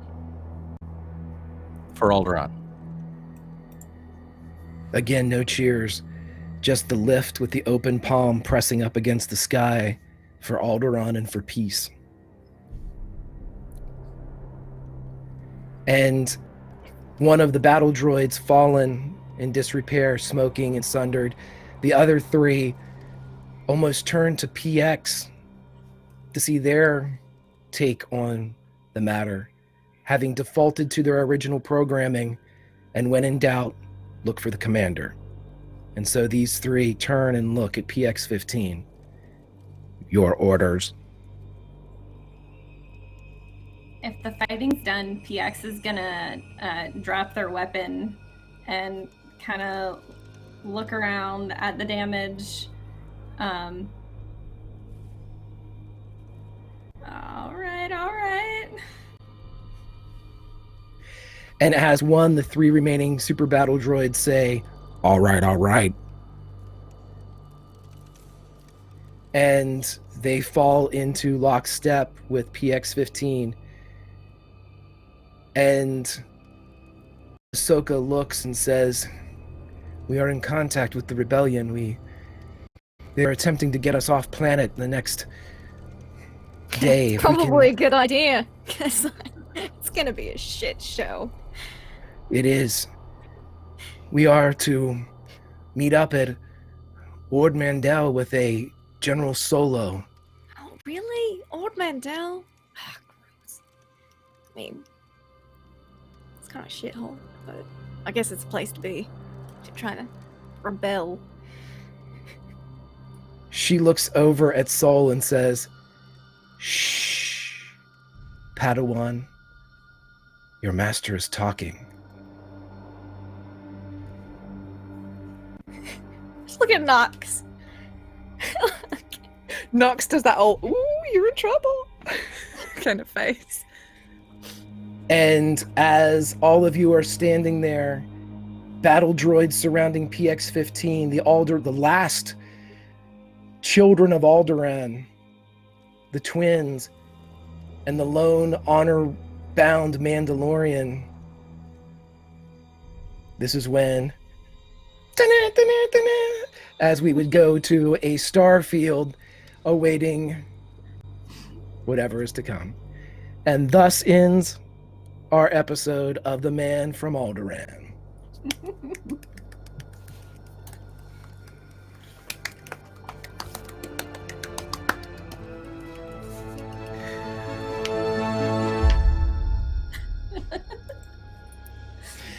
Awesome stuff. Let's go around and talk to this fantastic cast. They are the best. Lydia, let's start with you. Lydia, how are you? Where can we find you online? I'm so good. I loved playing Matthew McConaughey droid. That was super fun. If you want to find me on the internet, you can find me on Twitter at Lydia Heels. It's mainly pictures of my dog. If you like dogs, come look at them. You can find me here on Encounter Roleplay Friday nights at this time, usually on Fridays, playing Jonathan Fry's Seawall Orphanage. It's super fun. Trav is there. I think that's all. That's it. Just find me there. Fantastic, my friend, and a pleasure playing with you. And I'm so happy we finally got to play. My hand to God, I will never look at a battle droid again and not think, all right. It's always going to be there from now on. Always will be all right. Fantastic. Let's go down to Susie. Susie, my friend, how are you and where can we find you online? This was awesome. I want to play again. Charlie, cancel all encounter shows. We're just doing Star Wars from this point onwards. Ahsoka Tano is my teacher now. I'm a fucking Padawan. So I'm very happy about it. Thanks, Greg. It was great. And of course, these lovely people. I adore playing with each and every single one of them. But I am Susie, otherwise known as Susanna Grace, a variety streamer who does video games, art streams, and tabletop RPGs. Find me all over the internet at Susanna Grace, right down there with one N. And you'll next see me on Encounter Roleplay on Monday for the Crownlands, which is our Song of Ice and Fire campaign, in which I play an absolute trash garbage woman named Lady Allegra Dorsey, who did try and get an innocent man killed for treason on Monday and failed. But hey, I'm sure that's going to go fine. But yeah, and on Wednesdays, I GM Zweihander, so tune in for that. Fantastic. And we go to the Judge. Judge, where can we find you online, my friend? It was great playing again. It's been a minute. I do miss playing with all you beautiful people. You're amazing. I am J Prue Inc. on Twitter and other places, and one half of WebDM, where we have our videos every Wednesday. I also have a game that I run, doing a Symbaroum game that Greg here. There we go. I've lost all my directions. Anyway, Tuesday night, 6:30 on the WebDM Twitch for some Symbaroum, where we have some darkness, but there's so much light. Because when you have an ogre named Sweetums, it can't be all dark. It can't rain all the time. Back to you, Greg. Can't rain all the time. And we go over to Lindy. Lindy, my friend, how are you? Where can we find you online? I am excellent, Greg. This was super fun. I adore Star Wars. I would be down to play again. If you couldn't tell, Soul might have some problems with authority, so training will be real interesting, but if her sister's in it, she's in it, so you know what happens. It's fine. You could find me online at Laugh Love Lindy. I miss playing with Greg and Prue so much. It's been forever. This was amazing. I play on Encounter Roleplay on Tuesdays for Vampire the Masquerade and on Thursdays for Unhallowed Metropolis, which only has about 2 or 3 episodes left, so it's getting real intense. And then, of course, on my channel every week, Monday and Tuesday for regular stuff. Yes. I'm addicted to games. Fantastic. And Travis, my friend, how are you and where can we find you online? Greg and I with the drama today. Last time it was when I was a severed head, and we just had this incredible magic moment. And this time it was the Beautiful. junior senator from Alderaan and the fake Bail Organa, the twist. Come on. It's a beautiful thing. But seriously, though, Greg and I will be appearing in Neil Simon's The Sunshine Boys off Broadway summer 2032 when we're all allowed to leave our houses. So tickets are on sale now. PayPal me. So I have made notes. The Hades sisters, here's the great thing about the Hades sisters. They know how hot they are. You don't have to tell them. It's amazing. Lindy, I knew that TIE fighters don't have shields. I understood that reference. Let's hear it for Charlie on the soundboard. DJ Charlie in the mix. What's up? Stay tuned, DJ Charlie. There she is. DJ Charlie. Coming up next after dark is DJ Charlie with The Quiet Storm. Also, Lydia. A lot of people don't know this about Lydia. First off, I'm going to buy a Battle Droid action figure now because of Lydia. And second off, I don't know if they make them a 112, but we'll find out. Second off, people know this, but I have to say it on stream. Lydia's funny as shit. It's just a simple, just a simple fact. Duh. She's just funny as fuck. It's just there's people out there who are just funny as shit, and she's one of them. It's my pleasure to play with my brother Pruitt, who at PAX Unplugged. Look at this. Charlie stopped the music because I'm getting played off. I spent an evening at PAX Unplugged alone in a hotel room with Pruitt, watching The Mandalorian, and I swear to God that's all that happened. Also, so if you want to watch me play games, I'm blackmailing Lindy, so I get to play D&D with her on Monday nights and Tuesday nights, and then I play in Seawall. I've just paid Charlie off. I'm not blackmailing her, and that's why I get to play Seawall on Fridays with Lydia, and then we're going to play Aliens here really soon. Keep an eye out, because I don't remember when I agreed to do it. And It's not this. Is that true, Lindy? It's not this Friday. It's next Friday on my channel, our Once a Month Aliens campaign, 9 p.m. Eastern. Yes, somewhere lost And in Travis the woods. PMs. Greg is at IDM, and somewhere Professor Philip Jeffries is lost in the woods. This was amazing. Susie's amazing. This was a dream come true, and I really needed this week. Everybody, take care of one another and be safe. And thank you so much for the opportunity to play this with these great storytellers. Good night. Awesome. I had a blast with everybody. Love being back on Encounter Roleplay. Super, super fun. But I have one last thing I wanted to say. There's one last bit of narrative before we are played out here. So this is the post-credit scene, I guess. As everything has disappeared, we would cut to Nox by herself. Sister not around. Perhaps the sound of movement in the back as the rebels that are there, the last children of Alderaan, are packing up the base, preparing to leave, preparing to get evacuated. And Nox, as you are sitting there for a second, you feel not a chill, but a surge come through you. It's almost driven with an electrical current that starts in your legs and goes up through your torso. And you inadvertently, almost spasmodically, lift your right arm, and lightning lances from thumb to fore to middle to ring to pinky and back as it jolts just for a second, kind of cross-knitting itself around your hand. And in the back of your mind, almost a shadow of a thought, you hear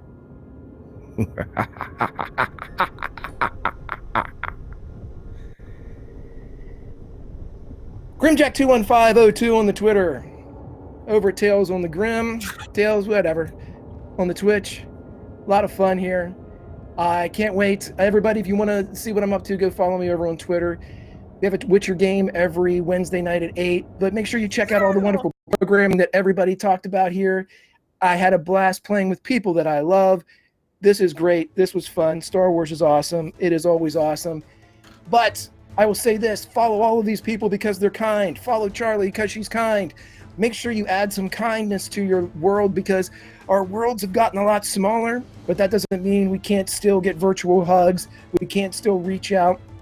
We can't still be kind and tell great stories, and that's what needs to be done. And so, with that, I would like to bid you all a fond adieu. And what's the saying? Whenever you don't roll, Try not to roll any nat ones, because you want to be here laughing when you do. When you do, everybody. Nailed it.